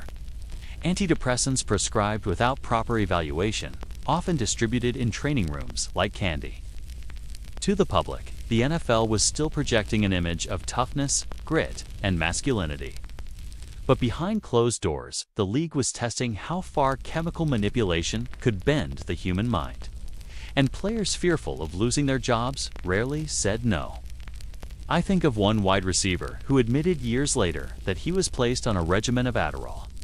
Without being diagnosed with ADHD, coaches simply wanted him quicker in his reads, sharper in his reactions. At first, it worked. His stats improved, his focus sharpened. But when the dosage increased, so did the side effects: insomnia, paranoia, mood swings. By the time he retired, he was battling addiction and depression, unsure if the mind he lived with was his own or the residue of years of chemical tampering. The 2000s brought in a new wave: cognitive testing framed as brain training. Teams installed computer programs that flashed rapid-fire patterns, numbers, and plays, measuring reaction speeds and memory. On the surface, it was just mental exercise. But privately, there were experiments to see if players could be trained to suppress fear responses in real time. Some were exposed to simulated crowd noise, hostile chants, even staged confrontations designed to provoke anger. The objective wasn't just to train composure, was to engineer compliance, to ensure players reacted the way coaches wanted, every time, without hesitation. And then came virtual reality. In the last decade, VR became a golden tool for experimentation. The NFL promoted it as the future of training quarterbacks practicing reads without stepping onto a field. Rookies running plays in immersive digital arenas. But what wasn't advertised was the darker side: VR simulations of injuries, brutal hits, and high-stress moments designed to test resilience. Players spoke of being trapped in loops where they relived their worst on-field traumas over and over, forced to confront them until their responses dulled. The line between therapy and psychological manipulation blurred. What haunted me most were the testimonies from retired players who admitted they didn't know where their own thoughts ended and the conditioning began. Some wondered if their loyalty to the game, the willingness to play, hurt. To obey without question wasn't just culture, but programming. Were they trained to suppress their humanity in ways that outlived their careers? A sports psychologist once told me, the NFL isn't just shaping athletes, it's reshaping identity. And he was right. These experiments weren't simply about performance.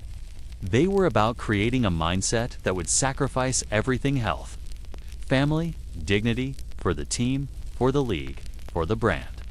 And the cost was staggering. By the 2010s, the league faced growing scrutiny over concussions and CTE.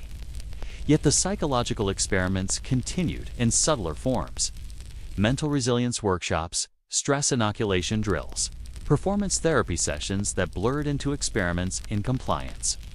It wasn't enough to tape ankles and ice shoulders anymore. The new frontier was the mind, and in many ways, it was more dangerous than the body. Because while bruises heal and bones mend, the scars left by psychological manipulation run deeper. They affect marriages, relationships, self-worth. They follow players into retirement, shaping how they see themselves long after the cheering stops. As I reflect on it all, I realize the NFL wasn't just America's game. It became America's laboratory, a place where bodies and minds alike were pushed, prodded, and tested, not always for the player's benefit, but for the league's relentless hunger to control every variable of performance. And the saddest part, many of the men who lived through it still struggle to put words to what was done to them. When the experiments leave no visible scars, when the damage is hidden in the mind, it becomes even easier to deny, to dismiss, to bury under highlight reels and championship rings.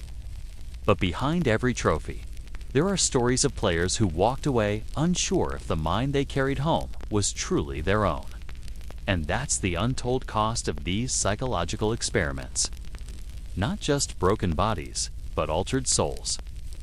The NFL has always insisted that its players are cared for by some of the best medical professionals in the world. And on the surface, that's true. Every team sidelines highly trained doctors, orthopedic specialists, neurologists, trainers, and therapists. These are people with years of experience, often leaders in their fields.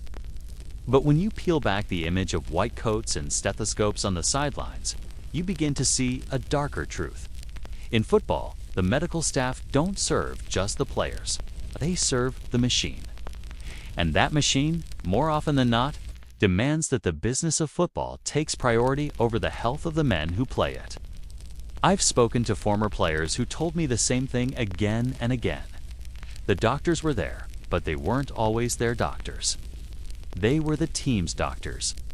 That distinction might sound small, but in reality, it can be the difference between saving a career and ending a life.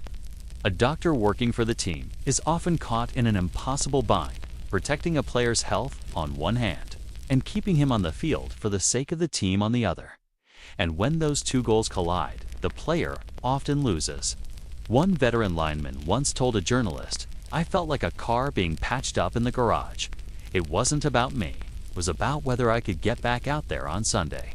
That single sentence captures the reality many players describe. Their bodies are treated like equipment, not human beings. The conflict of interest is built into the system. Unlike most professions where you choose your doctor, NFL players don't get much of a say. The team hires the staff. The staff answer to management, and their jobs often depend on whether the star players can keep performing. The structure creates a loyalty problem. Are they healers or are they enablers? The culture of pain management illustrates this perfectly. For decades, injections of cortisone, Toradol, and lidocaine have been staples of NFL locker rooms. These drugs don't heal injuries. They mask them.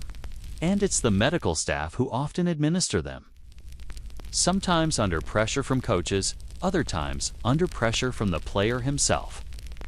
Who knows, sitting out might cost him his job. In theory, doctors are there to say no to protect athletes from themselves. But in practice, many have said yes, again and again, because the system rewards quick fixes over long-term care. Consider the concussion crisis. For years, the league minimized the connection between repeated head trauma and chronic brain injuries. And team doctors, in many cases, went along with it. Players who suffered concussions were often cleared to return far too quickly. The infamous return-to-play protocols that exist now were born out of scandal, not foresight. In the 1990s and early 2000s, stories piled up of players sent back on the field minutes after being knocked unconscious. Medical staff sometimes describe those moments as getting your bell rung. It's a phrase that downplayed the seriousness of what was actually a traumatic brain injury. The most damning evidence came from the NFL's own Mild Traumatic Brain Injury Committee. Despite research piling up from neurologists across the country, the committee, which included team doctors, produced report after report, claiming there was no proven link between concussions and long-term damage. Years later, independent investigations showed those conclusions were manipulated, incomplete, and in some cases, outright false. The medical establishment within the NFL had protected the league's image instead of the players' brains. And yet, it's too simple to paint every doctor with the same brush. Many medical staff truly do care about the athletes. Many have spoken out about the pressure they face, about being told to clear players who aren't ready, or being overruled when they tried to hold someone out. One former NFL physician admitted, "It's a constant tug of war. You're in that locker room, and you know the coach wants his star back. The player wants to play. You're the only one saying wait." And sometimes, that voice just isn't enough. The problem isn't individual malice's systemic design. The league sets the rules. The teams hire the doctors. The incentives lean toward winning games, not protecting health. A team doctor's loyalty is tested every single Sunday. And history shows us again and again that loyalty, too, often falls on the side of the franchise, not the player. The opioid epidemic in the NFL is another window into this conflict. During the 1990s and 2000s, prescriptions for painkillers like Vicodin, OxyContin, and Percocet skyrocketed across the league. Many of those prescriptions came directly from team doctors. Lawsuits filed by former players accused medical staff of overprescribing, sometimes handing out pills in bulk without proper warnings about addiction. Some locker rooms reportedly had painkillers laid out in candy bowls, accessible to anyone. It wasn't just careless, it was systemic neglect, rooted in the culture of get back on the field. By the time players retired, many were not just broken physically, they were battling full-blown addictions that had started in the team's own medical facilities. For some, those addictions ended in tragedy. Overdoses, ruined families, even suicides. And all of it traces back to an institution that blurred the line between healing and enabling. But if there's a single case that reveals just how deep the conflict of interest runs, it's the ongoing debate about second opinions. In theory, players can seek outside medical evaluations. In reality, those doctors rarely have the same access to the team's facilities, records, or authority. Players who defy team doctors often risk their contracts, their roster spots, and their reputations. There are stories of players being labeled uncoachable or not a team guy, simply for refusing to accept the team doctor's word. The choice becomes impossible. Trust the doctor who works for your boss or risk your career by seeking outside help. This raises a fundamental question. Who truly owns the player's body? In the NFL, the answer is complicated. Officially, players are responsible for their own health. Practically, their bodies are entangled in contracts, salaries, and a billion-dollar machine that thrives only when those bodies are on the field. And the medical staff are the gatekeepers of that machine. As awareness of these issues grows, the NFL has tried to reform. Independent neurological consultants are now required for concussion evaluations. Some oversight committees have been created to reduce direct conflicts of interest. But even these measures have limits. Those independent consultants are still paid by the league. And critics argue that until players themselves have control over who treats them, the system will remain stacked against their long-term health. The voices of players themselves speak loudest here. Calvin Johnson, the Hall of Fame wide receiver, revealed after retirement that he used marijuana throughout his career to manage pain, because he didn't trust the pills team doctors handed out. Eric Reed, another player, accused the league of prioritizing its image over genuine care when dealing with medical issues. And dozens of unnamed veterans have described locker rooms where the line between care and exploitation was nearly invisible. When you reflect on all this, you start to see a pattern. The doctors weren't just healers.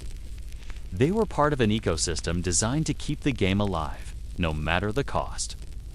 They were scientists of endurance, architects of short-term fixes, guardians of the illusion that football could be played at this level without devastating consequences. And perhaps the most chilling part is that many of them believed they were doing the right thing, helping players live out their dreams, win championships, earn contracts. But beneath that noble intent lies a grim truth. The same hands stitching wounds and injecting painkillers were also pushing men toward futures filled with surgeries, addictions, and permanent damage. The role of team doctors and medical staff in the NFL is not a story of villains and heroes. It's a story of systemic conflict. A story where good people are trapped in a bad design. And when the stakes are as high as they are in professional football, millions of dollars on the line. Entire cities watching every Sunday, the pressure to sacrifice. Long-term health for short-term performance becomes almost impossible to resist. And so we arrive at a haunting realization. The people sworn to heal have also, unintentionally, been instruments of harm. And as long as the system remains the same, with loyalty divided between player and team, the cycle will continue. Players will keep running onto the field, stitched, numbed, and patched. Doctors will keep walking that tightrope between duty and demand. And the league will keep thriving on bodies that are treated less like human beings and more like replaceable parts. This is not just about medicine. It's about power, about trust, and about who truly controls the bodies that fuel America's most lucrative sport. I've often thought about the thin thread that separates innovation from exploitation in the world of football. At its best, science offers us breakthroughs methods that keep athletes safer, stronger, and healthier for longer careers. At its worst, it turns human beings into test subjects, their bodies reduced to numbers on a chart. their pain written off as the necessary cost of progress. In professional football, that line was never clear. The pursuit of winning blurred it almost completely. By the time most players realized the difference, the damage was already done. The league's embrace of science wasn't inherently sinister. Weightlifting programs in the 1970s, hydration protocols in the 1980s, and nutrition guidance in the 1990s all promised to raise the game to higher levels. But those advancements weren't introduced in a vacuum. They were filtered through the prism of profit, performance, and the unforgiving demand for spectacle. Every innovation carried an unspoken test. Not does this protect the player, but does this make the game faster, harder, and more profitable? That mentality led to entire generations of players becoming living experiments. Consider the wave of neurostimulation devices that swept through.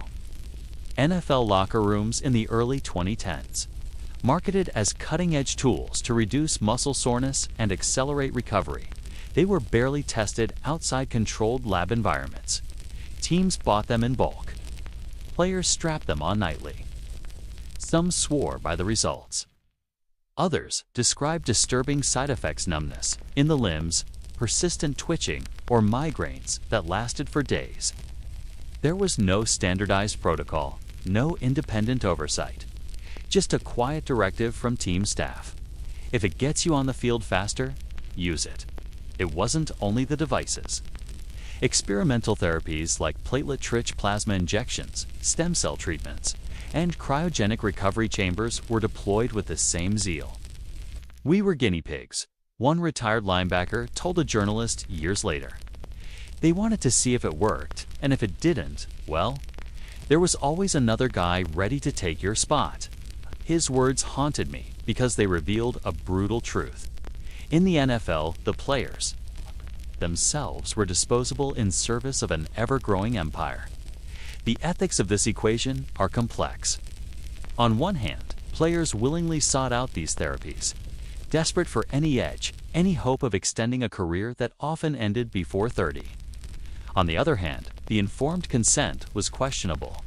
How informed can a 24-year-old, desperate to hold on to a roster spot, truly be when faced with medical jargon, pressure from coaches, and the looming threat of being replaced? To the league, consent was just a checked box, a legal safeguard, not a moral one. It's important to remember the context. Football, by its nature, was already a collision of science and risk. The very design of modern helmets was the result of laboratory work, yet those same designs unintentionally encouraged harder hits. The protective gear meant to shield players often gave them a false sense of invulnerability, accelerating the cycle of injury. Science was both savior and executioner, promising safety while delivering new forms of harm. In the mid-2000s, when the concussion crisis began dominating headlines, the league's response revealed just how blurry that line between science and exploitation had become. Rather than halting experiments and re-examining protocols, they doubled down. Out came the so-called independent studies funded by the league itself. Studies that minimized the risks and exaggerated the benefits of certain treatments. "The science is inconclusive" became the standard refrain. It was less about protecting players and more about protecting the product. The players themselves were often caught in a paradox. They wanted to trust the science because to doubt it meant doubting the very system that paid them, celebrated them, and defined their lives. When they were told that a new therapy might shave weeks off recovery, they took it. When a doctor claimed a supplement or injection was safe, they believed it. Skepticism wasn't just discouraged, it was framed as weakness. In the hyper-masculine world of the NFL, where the smallest hesitation could be misinterpreted as a lack of toughness, players often silence their doubts. I think about the legacy of those choices. Decades later, we see it in the stories of retired veterans battling unknown illnesses, unexplained joint failures, or neurological conditions no one can quite name. We see it in lawsuits filed not only against the league, but against the manufacturers of unregulated devices and supplements. And we hear it in the voices of men who look back with regret. not because they wanted to avoid the game, but because they wished they had understood the cost. This tension between advancement and exploitation isn't unique to football. It runs through the history of every sport where the human body is pushed to its limits. But in the NFL, the stakes were higher, the money greater, the pressure more suffocating. The league stood as both benefactor and exploiter, offering players access to science that the average person could never afford, while at the same time discarding those same players when the experiments failed. In reflecting on this, I realized that the line between science and exploitation wasn't simply blurred, it was intentionally erased. That erasure served a purpose.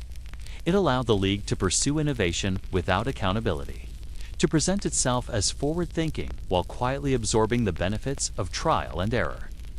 The price of that progress wasn't borne by owners or executives. It was carried in the battered knees, clouded minds, and shortened lives of the athletes themselves. And yet, there's an undeniable complexity to the story. Many players, even after learning the risks, would still choose to undergo those same experiments. The allure of the game, the promise of glory, and the financial rewards were often enough to justify the gamble. This complicity, born of desperation and ambition, doesn't absolve the league of responsibility, but it does paint a more human picture. Science wasn't forced upon players, was offered in exchange for hope. Hope of healing. Hope of lasting longer. Hope of one more Sunday under the lights. That's the paradox at the heart of the NFL's relationship with science. It was both savior and executioner. Promise and betrayal. Progress and exploitation all at once.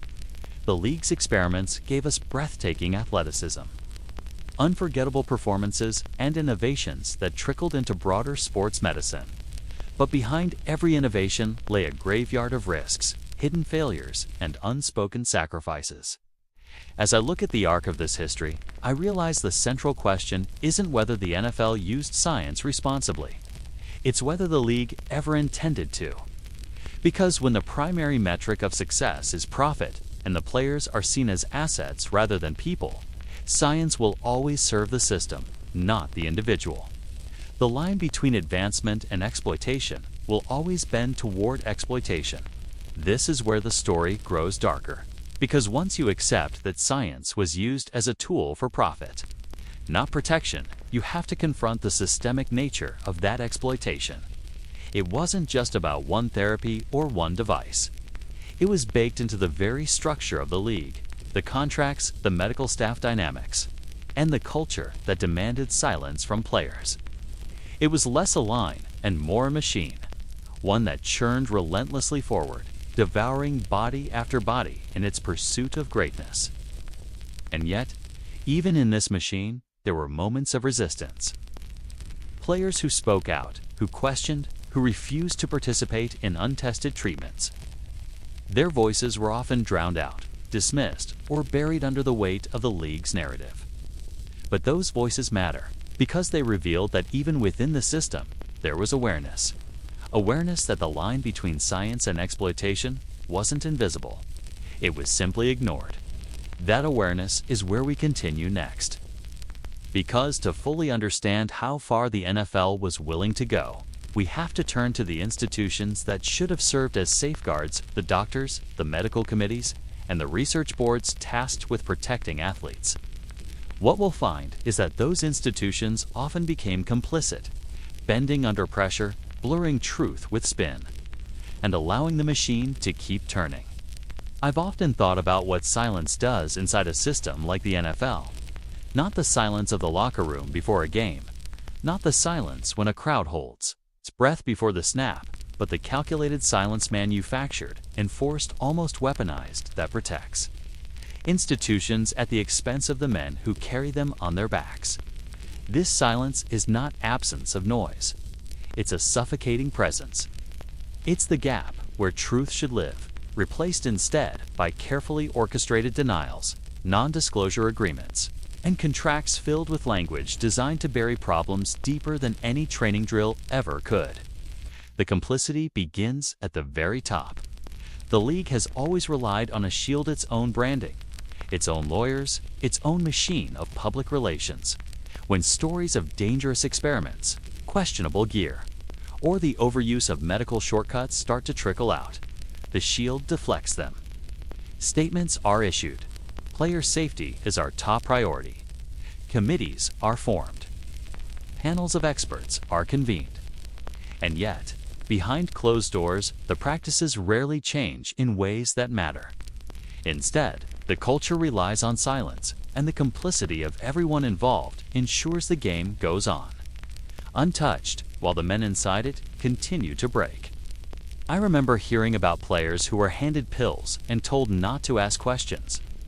Some would later say in interviews that they trusted the trainers because, in their words, they worked for the team. We thought they worked for us. That trust was misplaced. Trainers, doctors, and medical staff are employed by organizations whose primary responsibility is not the individual athlete, but the team's success. The silence begins here because questioning that system would mean exposing a dangerous truth. The player's body is not his own, but property to be maximized until it fails. This silence filters into the locker room. Younger players watch veterans tape themselves up, pop pills, and drag their battered bodies back onto the field. And they learn the unspoken rule. Don't talk about pain. Don't admit weakness. Don't reveal the experimental injection you took to numb your shoulder for the game. Don't speak of the swelling in your brain that makes it hard to remember last week's plays. Silence becomes a survival mechanism not for the body, but for the career. There's an unwritten pact between teammates, too. Some call it loyalty. Others call it fear. You don't betray the locker room by speaking to the press. You don't question the methods. You don't raise alarms about experimental treatments. You do. You risk being labeled soft, difficult, or worse, replaceable. And in a league where the average career barely lasts 3 years, being replaceable is a death sentence to your dream. This complicity is reinforced by the media. Sports journalists, especially those granted rare access to players and facilities, often walk a careful line. They want stories, yes, but not the kind that get them blacklisted by teams. Some have admitted in private that they saw players being treated like test subjects, but they didn't publish it. Why? Because access is power in sports journalism, and one story that angers the Shield can erase an entire career. The silence grows heavier, not because the truth is unknown, but because it's inconvenient. Even fans play a role. We, too, are complicit. We cheer the highlight reels, celebrate the collisions, marvel at the toughness of men who play through pain. We don't ask what cocktail of substances allowed them to stand upright that day, or what experimental recovery method was tested on them mid-season. To admit the cost of our entertainment would be to acknowledge our own guilt in perpetuating it.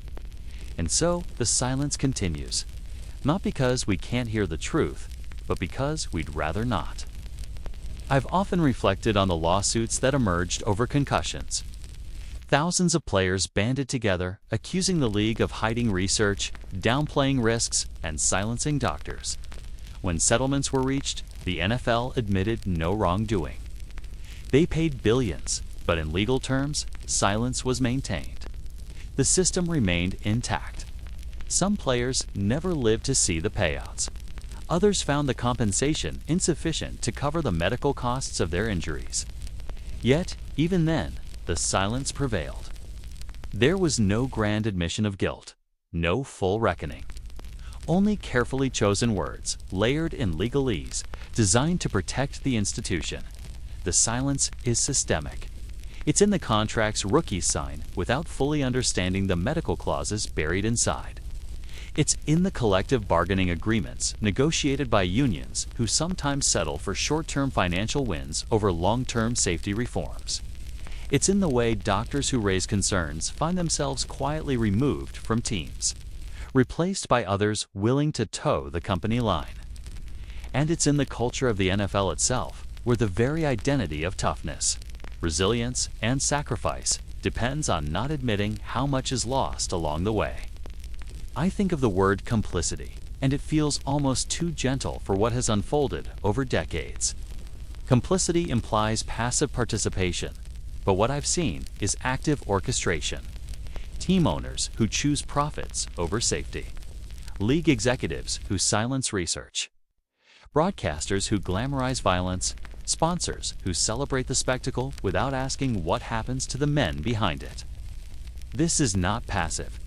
Complicity ties an active, systemic web of silence designed to keep the machine running. And what of the players who try to break it? Some go public, speaking out about the drugs they were given or the experimental therapies tested on them. They are often dismissed, their voices drowned in a chorus of denials. Others are quietly blacklisted, never finding another contract, their careers ending in obscurity. Silence becomes the weapon used against them, to the erasure of their presence, the denial of their truth. The most haunting part of this silence is its generational echo. Retired players suffer in isolation, their health deteriorating, their voices unheard. Families watch loved ones fade into dementia, depression, or chronic pain. And yet, the next generation of athletes steps forward, eager for the dream, unaware of the silence they're about to inherit. The complicity ensures the cycle continues, unbroken, unchallenged, unstoppably leased until the voices become too many to ignore. I think back to the words of former NFL player and union leader Dominique Foxworth, who once said, "The league isn't evil. The league is a business, and the business is football." That business relies on silence, because to break it would be to admit that the experiments, the dangerous training, the unregulated substances, the questionable therapies, none of them are isolated stories. They are part of a culture, a system, a design. And the silence is what holds it all together. As I reflect on this, I realize the silence is not just complicitized currency. It buys careers, it buys championships. It buys time for a league that cannot afford the full truth to surface. But silence is never eternal. Cracks form, stories emerge, players speak, families demand answers. And the question lingers. How long can a system built on silence survive before the noise of truth finally drowns it out? The NFL's greatest shield is not the helmets, the pads, or the branding.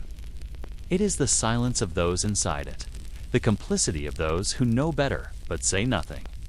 That shield has protected the league for generations, but it has also destroyed lives.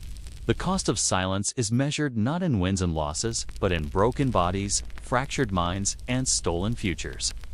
And perhaps that is the most dangerous experiment of all, testing just how much silence an institution can enforce before it collapses under the weight of its own hidden truths. I've often thought about how far the NFL would go in its pursuit of dominance, for pushing the human body beyond its natural limits. For most of its history, that meant better training, sharper strategy, harder hits, and stronger players. But in the last 2 decades, whispers of something darker began to emerge. Whispers that football wasn't just testing equipment or painkillers anymore. It was testing the very boundaries of human biology. The words genetic testing and player optimization entered the conversation. And while they were dressed up in the language of science and player welfare, beneath that surface lay the unsettling possibility that football was heading into a future where the human body itself would be treated like another piece of experimental gear. The NFL had already blurred ethical lines with painkillers, unregulated supplements, and biomechanical tracking. But genetics was something else. It meant decoding the building blocks of who a player was. It meant searching for predispositions, who might be faster, who might heal quicker, who might have a higher tolerance for pain. I remember one sports scientist explaining it to me bluntly. It's not about who's the best today. It's about who's built to survive tomorrow. That line stayed with me because it captured the shift. Instead of reacting to injuries, the league wanted to predict them. Instead of coaching ability, it wanted to select genetic destiny. On the surface, it sounds like science fiction, but it isn't. Genetic testing has already been marketed to parents of young athletes. Swabs that claim to predict sprinting ability, muscle fiber composition, or likelihood of ligament injuries. By the early 2010s, some NFL teams were rumored to be experimenting with genetic markers as part of draft evaluations. The public never saw results, but the conversations leaked out. A 2013 New York Times piece hinted at growing interest among franchises in biological forecasting. And when you think about the stakes, multi-million-dollar contracts, careers hanging on the thread of health, it makes sense why the temptation was there. But there's a dark side to this vision. Genetic testing doesn't just reveal physical potential. It can expose vulnerabilities. Imagine being a rookie, sitting in a draft interview, and knowing that your DNA might show a higher risk of concussions or slower recovery from ACL tears. Would a team invest in you? Or would your dream be over before it started? The NFL has always been brutal in weeding out weakness, but genetics threaten to take that brutality to a whole new level. Invisible, permanent, and irreversible. I spoke once with a retired lineman who heard rumors about his own team exploring genetic markers. During his final years in the league, he said, "I wasn't worried about them finding something good. I was worried about them finding something bad. Because once you're labeled broken at the genetic level, you're done." His voice carried that mixture of defiance and resignation that so many players feel when they realize the league doesn't see them as men. It sees them as investments. And here's where it gets more complicated. Some argue genetic testing could actually protect players. By identifying risks early, teams could design safer training regimens, prevent catastrophic injuries, or detect conditions like hypertrophic cardiomyopathy that sometimes lead to sudden death on the field. From a purely medical standpoint, genetic insights could be life-saving. But that's not how the NFL works. Protection and prevention often take a backseat to performance and profit. History has shown that when the league gains access to new science, it rarely asks, "How can we safeguard players?" The real question has always been, how can we win games, sell tickets, and secure contracts? The more I learned, the clearer it became. Genetic testing was not simply about safety. It was about control. Control over draft decisions, control over player development, and eventually, control over the very definition of what an NFL athlete should be. I think of the words of Dr. Arthur Kaplan, a bioethicist who warned years ago, "Sports are already flirting with eugenics." The danger is not just testing. It's the temptation to build a perfect athlete. That wasn't just a scientific warning, it was a moral one. Imagine the implications. If a player's DNA suggests they recover faster, do they get pushed harder in practice? If another player's markers show resilience in bone density, do coaches send them back onto the field sooner after a hit? The data doesn't remain in a lab. It bleeds into expectations, workloads, and ultimately, careers. A future where your genetic profile dictates your value isn't just unsettling. It strips the humanity from the game. And yet, I can't shake the thought that we're already halfway there.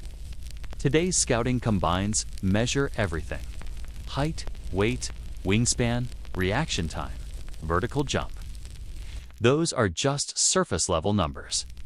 Genetic data would be the next frontier, a deeper cut into who you are. The difference is, you can train to improve your 40-yard dash. You can't train away your DNA. Some players have already raised the alarm. In 2014, the NFL Players Association issued a statement pushing back against genetic testing, warning that such practices could lead to discrimination. They reminded the league that a player as value cannot and should not be reduced to genetic markers. But behind the scenes, the pressure only grew. With billions of dollars at stake, every marginal advantage mattered.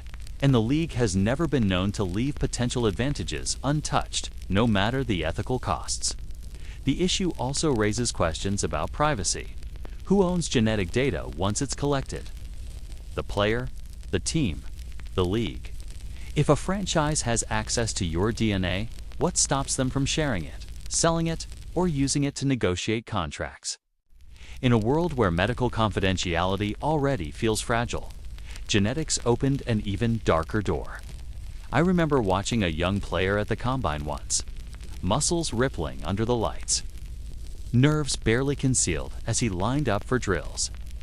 Scouts scribbled notes, stopwatches clicked, cameras captured every twitch of his stride. And I thought, one day, will it be his DNA that gets judged instead of his performance on this turf? Will we reach a point where dreams are crushed before cleats ever touch the field? The story of genetic testing in football is unfinished. Officially, the NFL insists it doesn't use DNA to evaluate players. But unofficially, the whispers persist. Teams, agents, and doctors talk about biological optimization with a tone that feels more like inevitability than speculation. And if history tells us anything, it's this. Once the door to experimentation cracks open, the NFL rarely closes it. I keep circling back to the image of the modern athlete. Not just training harder, not just playing faster, but existing under constant surveillance. GPS trackers in practice, heart monitors in games, sleep studies during the off-season. Now imagine adding genetic profiles to that mix. The body isn't just monitored anymore, it's decoded. It's predicted, it's controlled. For some, that future is exciting. For others, it's terrifying. But for me, as someone who has seen how far the NFL is willing to go in the name of dominance, I can't ignore the danger. The pursuit of performance always carries a cost, and when it comes to genetics, that cost may be humanity itself. Because what happens when the game no longer celebrates willpower, grit, and resilience? The human qualities that make football more than just collisions and stats. What happens when it becomes a contest of whose DNA passed the test? That's not the sport we grew up watching. That's not the sport players gave their lives to build. That's something else entirely. Something colder, something engineered, and maybe that's the ultimate irony. Football has always thrived on unpredictability. The underdog victory, the comeback no one saw coming, the broken play that turned into history. Genetics promises to erase unpredictability, to script outcomes before they even begin. But in doing so, it risks erasing the very soul of the game. The NFL's future might very well be written in blood, in bone, and in the twisted ladder of DNA. But if it is, we have to ask, is that future worth the cost? I used to believe the NFL was an American story, a uniquely American stage where violence, strategy, and spectacle intertwined.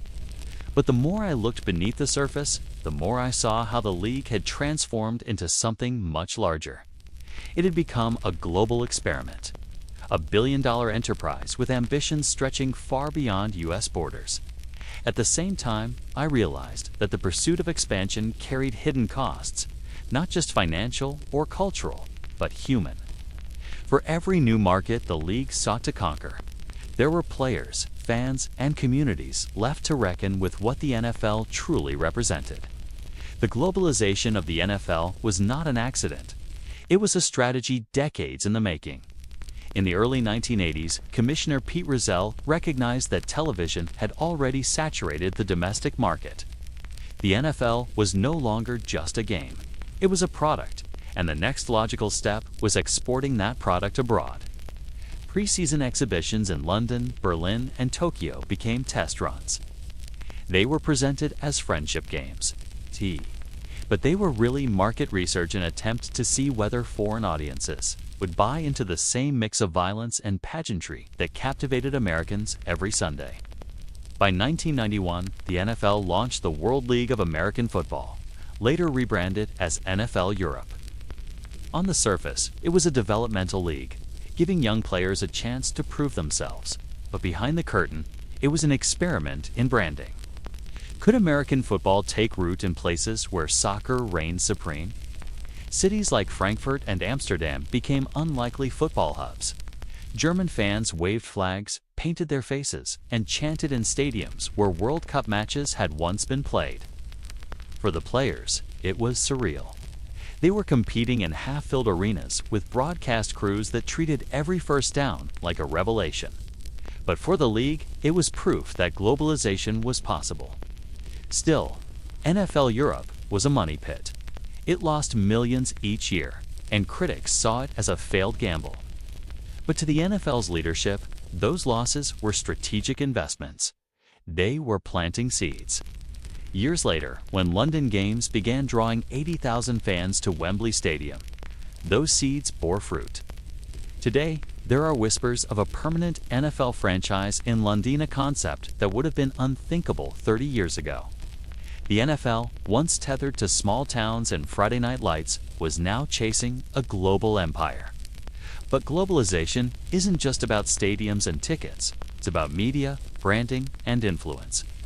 In the digital age, the NFL discovered that it didn't need physical teams in foreign markets to dominate them. Streaming rights, merchandise, and social media campaigns became tools of conquest. The league partnered with broadcasters in Mexico, Germany, and the UK, cultivating new fan bases with carefully packaged highlights and storylines. Players were marketed as global icons, not just athletes. Tom Brady was just the face of the New England Patriots. He was the face of American excellence, sold to audiences across continents. Yet, beneath the triumph of expansion, a quieter truth emerged. Globalization masked deeper inequalities. The money flowed upward, consolidating power among owners, broadcasters, and sponsors. Meanwhile, the risks, the injuries, the experimental treatments, the psychological toll remained concentrated among the players. It was a familiar pattern. Profit privatized, cost socialized. The NFL was building a global spectacle on the backs of men whose lives were too often shortened, scarred, or discarded, when their usefulness expired. The global push also revealed cultural blind spots. In Europe, where soccer players are celebrated for skill and finesse, American football's brutality was both exotic and disturbing. Fans could cheer the touchdowns while quietly questioning why a society would glorify collisions that left men concussed and broken. In Mexico, where games now draw tens of thousands, the sport has become a symbol of American cultural dominance. Our entertainment, part imperialism. The NFL presents itself as an ambassador, but beneath the surface, it's a machine extending its brand into markets where the consequences are poorly understood. Money is the connective tissue in this story. Every decision from overseas games to experimental gear traces back to revenue. The league's global media rights are worth billions, and its sponsorship deals read like a roster of corporate giants. But as the pot grows larger, so does the appetite for control.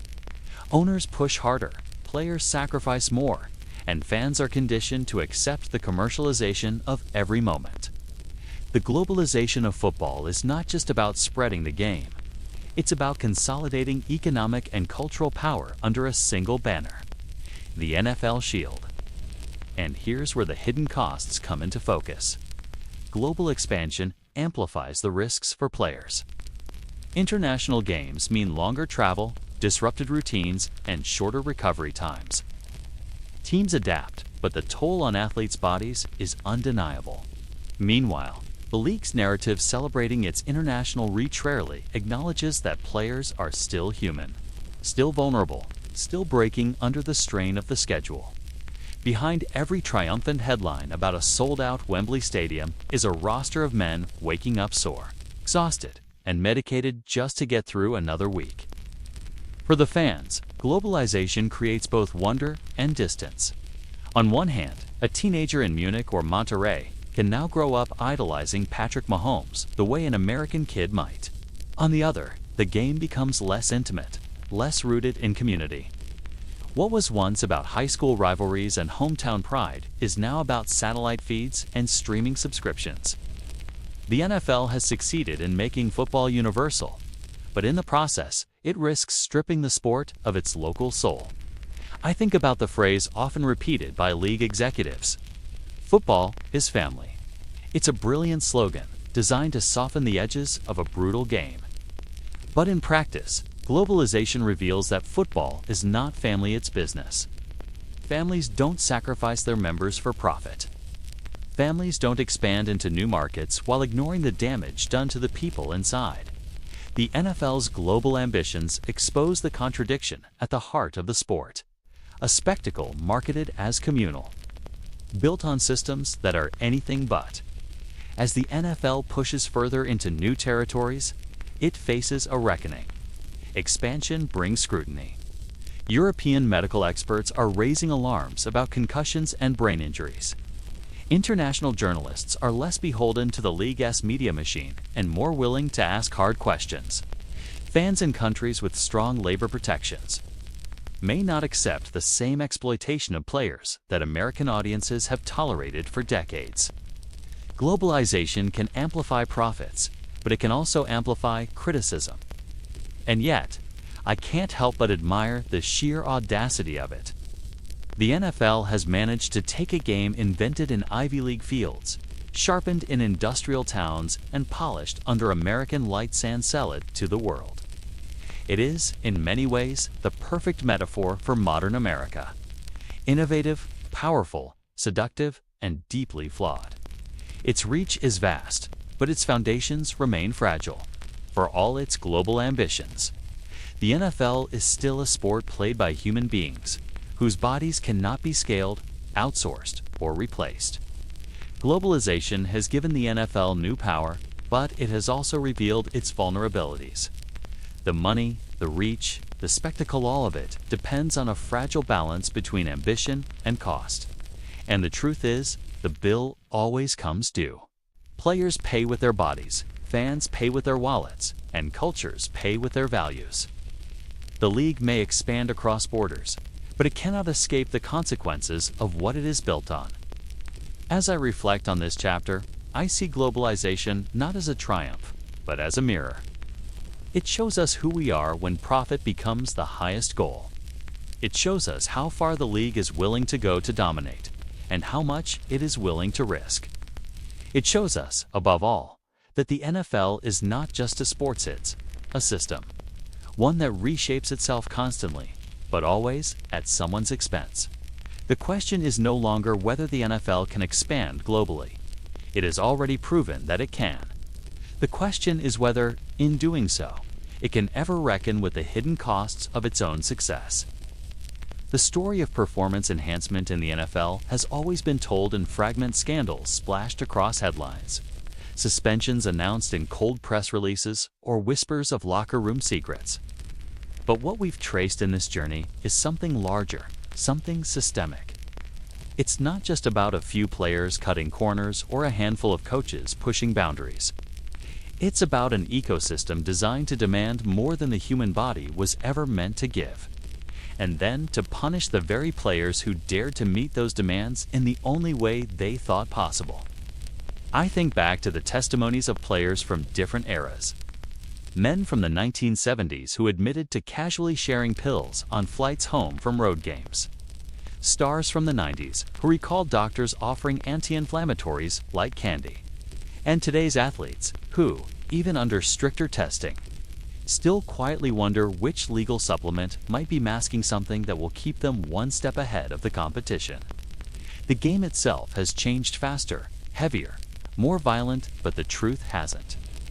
Every generation of the NFL has been defined not just by its champions, but by the tools, legal or illegal, that carried them through the grind. The league's official narrative has always been that it wants a clean sport, that testing is rigorous, that integrity is paramount. Yet, behind the shield, there's a constant contradiction. The expectation that players perform like machines, even though they are, in the end, only human. Consider the psychological toll. When players describe why they turn to enhancers, they rarely talk about vanity or ego. They talk about fear.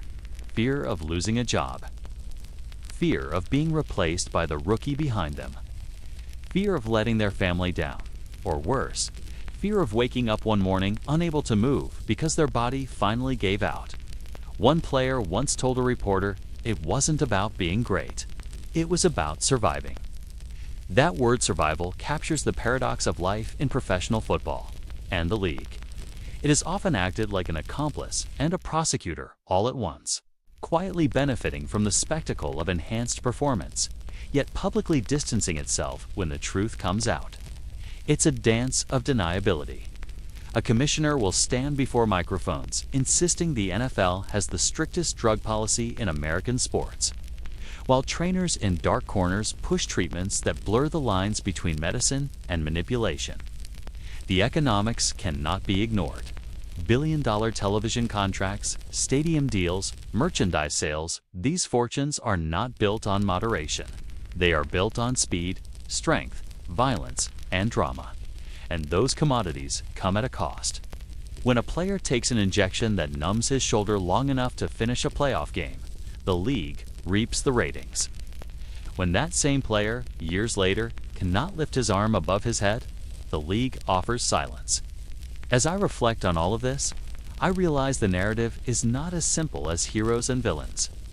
Many fans want to believe in clear lines, clean players versus cheaters, noble executives versus rule breakers. But reality has never worked that way. Enhancement in the NFL has always existed in a gray zone, shaped by desperation, ambition, and the invisible pressures of a system too big to challenge. The scandals that grab headlines: the Belko investigation, suspensions of Pro Bowlers, the whispers of human growth hormone, these are just the surface. Beneath them lies the deeper truth. The NFL has always been a stage where science and sport collide, where the boundaries of medicine are tested, and where athletes carry the burden of decisions that will echo through their lives long after the cheers fade. I think of the words of a veteran offensive lineman who once said, "You're not worried about 20 years from now, you're worried about Sunday." That line echoes like a confession, but also like a prophecy. Because for every story of triumph under the lights, there's another story that begins in the quiet of retirement, when knees no longer bend and memory falters. The moral reckoning is complex. Fans demand bigger hits, faster recoveries, and longer careers. Owners demand marketable stars who can stay on the field. Coaches demand loyalty and toughness. And players demand survival in a league where the average career lasts just over 3 years. Against those odds, performance enhancement becomes not just a temptation, it becomes an inevitability. So where does that leave us? The NFL today invests millions in research, in concussion protocols, in stricter testing. But even as the policies grow more sophisticated, the culture remains the same. The machine must keep moving. Players are still asked to sacrifice their bodies for the spectacle, still expected to endure pain beyond comprehension. Whether through science, surgery, or substances, the pursuit of survival continues. In the end, this story is not about heroes or villains. It is about survival and sacrifice. It's about a system where the line between human and machine has blurred, and where the cost of glory is often hidden in the shadows. As I close this chapter, I return to the question that has lingered through every batch of this journey. Was it worth it? For the men who limped away from the game, broken but unforgotten, maybe the answer lies somewhere between pride and regret. For the league, the answer is written in dollar signs. And for us, the fans, maybe the real reckoning is accepting that the beauty of the game has always been tied to its darkest compromises. The NFL's story of performance enhancement is not over. It may never be over. Because as long as the game demands the impossible, someone, somewhere, will look for a way to deliver it. And that, more than any scandal, is the truth the league has never wanted to confront.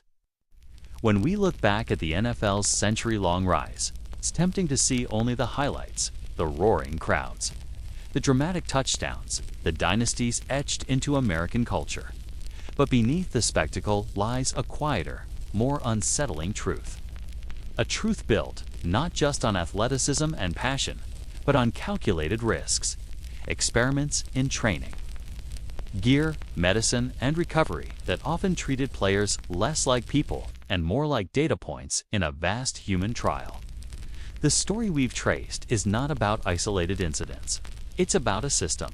It's a system where every new helmet, every new drug, every new therapy was introduced, not out of pure care for the athletes, but out of desperation to keep them playing, to keep the machine turning, to keep the billion-dollar business alive. Think about the trajectory. It began with crude leather helmets and heavy, unventilated pads that offered the illusion of protection. Players marched onto fields convinced they were shielded, when in reality, those early designs often worsened injuries by delivering more force back into the body. From there came painkillers handed out like candy, creating a culture where numbness was seen as toughness. Then experimental supplements, unregulated substances, and training regimens that pushed athletes to the very brink of collapse. And when their bodies broke, recovery labs and therapies promised miracles, though many were nothing more than experiments disguised as solutions. What binds all of this together is the same philosophy. Players were seen as assets to be maximized, not lives to be preserved. And here's the haunting part: these experiments worked, at least in the short term. The NFL became a cultural giant. Players returned to the field faster, seasons grew longer, the pace of the game intensified, and fans saw bigger hits, more explosive plays, and more resilient athletes than ever before. From the outside, the league's evolution looked like progress, but inside, the cost mounted. For every advancement, there was a shadow. The tougher helmets meant harder collisions. The painkillers dulled agony, but created addiction. The supplements boosted muscle mass, but damaged organs. The recovery therapies got players back in weeks instead of months, but nobody knew what they'd done to their long-term health. The experiments often delivered what the league needed: short bursts of peak performance, but left behind broken bodies and broken lives. So what do we make of this? Was it negligence? Was it exploitation? Or was it simply the inevitable cost of building the most physically demanding sport in American history? It's easy to point fingers, to condemn owners, trainers, or even players themselves for buying into the system. But the truth is more complex. The NFL did not grow in a vacuum. It grew because America wanted it to grow. Fans demanded bigger hits. Networks demanded higher ratings. Sponsors demanded more airtime. Every layer of the system, players, coaches, doctors, executives, even viewers, contributed to the cycle. The experiments weren't just tolerated, they were incentivized. That doesn't absolve responsibility, but it does reframe the conversation. If the NFL's secret experiments are a reflection of anything, it's a reflection of our collective hunger for spectacle, our willingness to look away as long as the game delivered. And yet, buried within this dark history are lessons. One lesson is about transparency. For decades, information about concussions, drugs, and equipment risks was hidden or downplayed. Only when whistleblowers, journalists, and retired players came forward did the truth surface. If there's a message here, it's that secrecy corrodes trust. No league, no matter how powerful, can survive forever if its foundation is deception. Another lesson is about the limits of human resilience. We often celebrate the athlete as if they are superhuman. We marvel at their strength, endurance, and willpower. But the experiments reveal the opposite. They show how fragile even the strongest bodies can be when pushed beyond nature's limits. They show that for every miraculous return from injury, there is a hidden cost of back that will ache forever. A brain that will never fully heal. A family that will carry the burden of a player's broken body long after the cheering stops. And maybe the most important lesson is about value. What do we value more, the fleeting thrill of the game or the lifelong well-being of the people who make it possible? For too long, the system answered with the former. But as awareness grows, as lawsuits pile up, as retired players tell their stories, that balance is shifting. Slowly, painfully, but undeniably. The NFL of today is not the NFL of the 1960s or 1980s. Concussion protocols, stricter drug testing, and improved equipment standards are all signs of progress. Players are speaking out in ways that once seemed impossible. Fans, too, are beginning to ask harder questions, not just about wins and losses, but about what happens when the final whistle blows. but progress is never guaranteed. The same pressures that fueled the first wave of experiments, money, ratings, competitions still exist. And as long as they do, the temptation will remain. To push players harder, to test unproven methods, to gamble with health for the sake of performance. That's why remembering this history matters, because history has a way of repeating itself when forgotten. So where does this leave us? Perhaps with a more complicated picture of the NFL. Not as a villain, not as a savior, but as an institution born out of America, as contradictions our love of triumph and our blindness to cost. Our thirst for innovation and our disregard for limits. The players who endured these experiments, who swallowed the pills or the gear, took the injections, and stepped into the recovery labs were more than test subjects. They were pioneers, though not always by choice. They carried the burden of a sport trying to figure out how far it could go and whether there was a line it dared not cross. Some of them paid with their bodies. Some paid with their minds. Some paid with their lives. And so, as the story of the NFL's secret experiments closes, the responsibility shifts to us, to the league, to the fans, to the culture that built football into what it is today. The question is no longer, what happened? We know what happened, okay? The question now is, what will we allow to happen next? Will the next generation of players be treated as men or as machines? Will innovation serve humanity, or will humanity again be sacrificed for innovation? Will the game evolve into something safer, or will it continue to balance on the razor's edge between glory and ruin? The NFL is not just football. It's a mirror. A mirror reflecting how far we are willing to go for entertainment, for profit, for victory. And when we stare into that mirror, we must ask ourselves, is the reflection something we're proud of, or something we'd rather turn away from? Because in the end, the true measure of the NFL won't be in the highlight reels or championship banners. It will be in how it treats the men who make those moments possible. The legacy of the secret experiments doesn't have to be only pain and betrayal. It can be a turning point. A reminder that the greatness of the sport is not in how far the body can be pushed, but in how well the game honors the people who risk everything to play it. And maybe, just maybe, the future will not be defined by what the NFL hid in the shadows, but by what it chose to change once those shadows were exposed.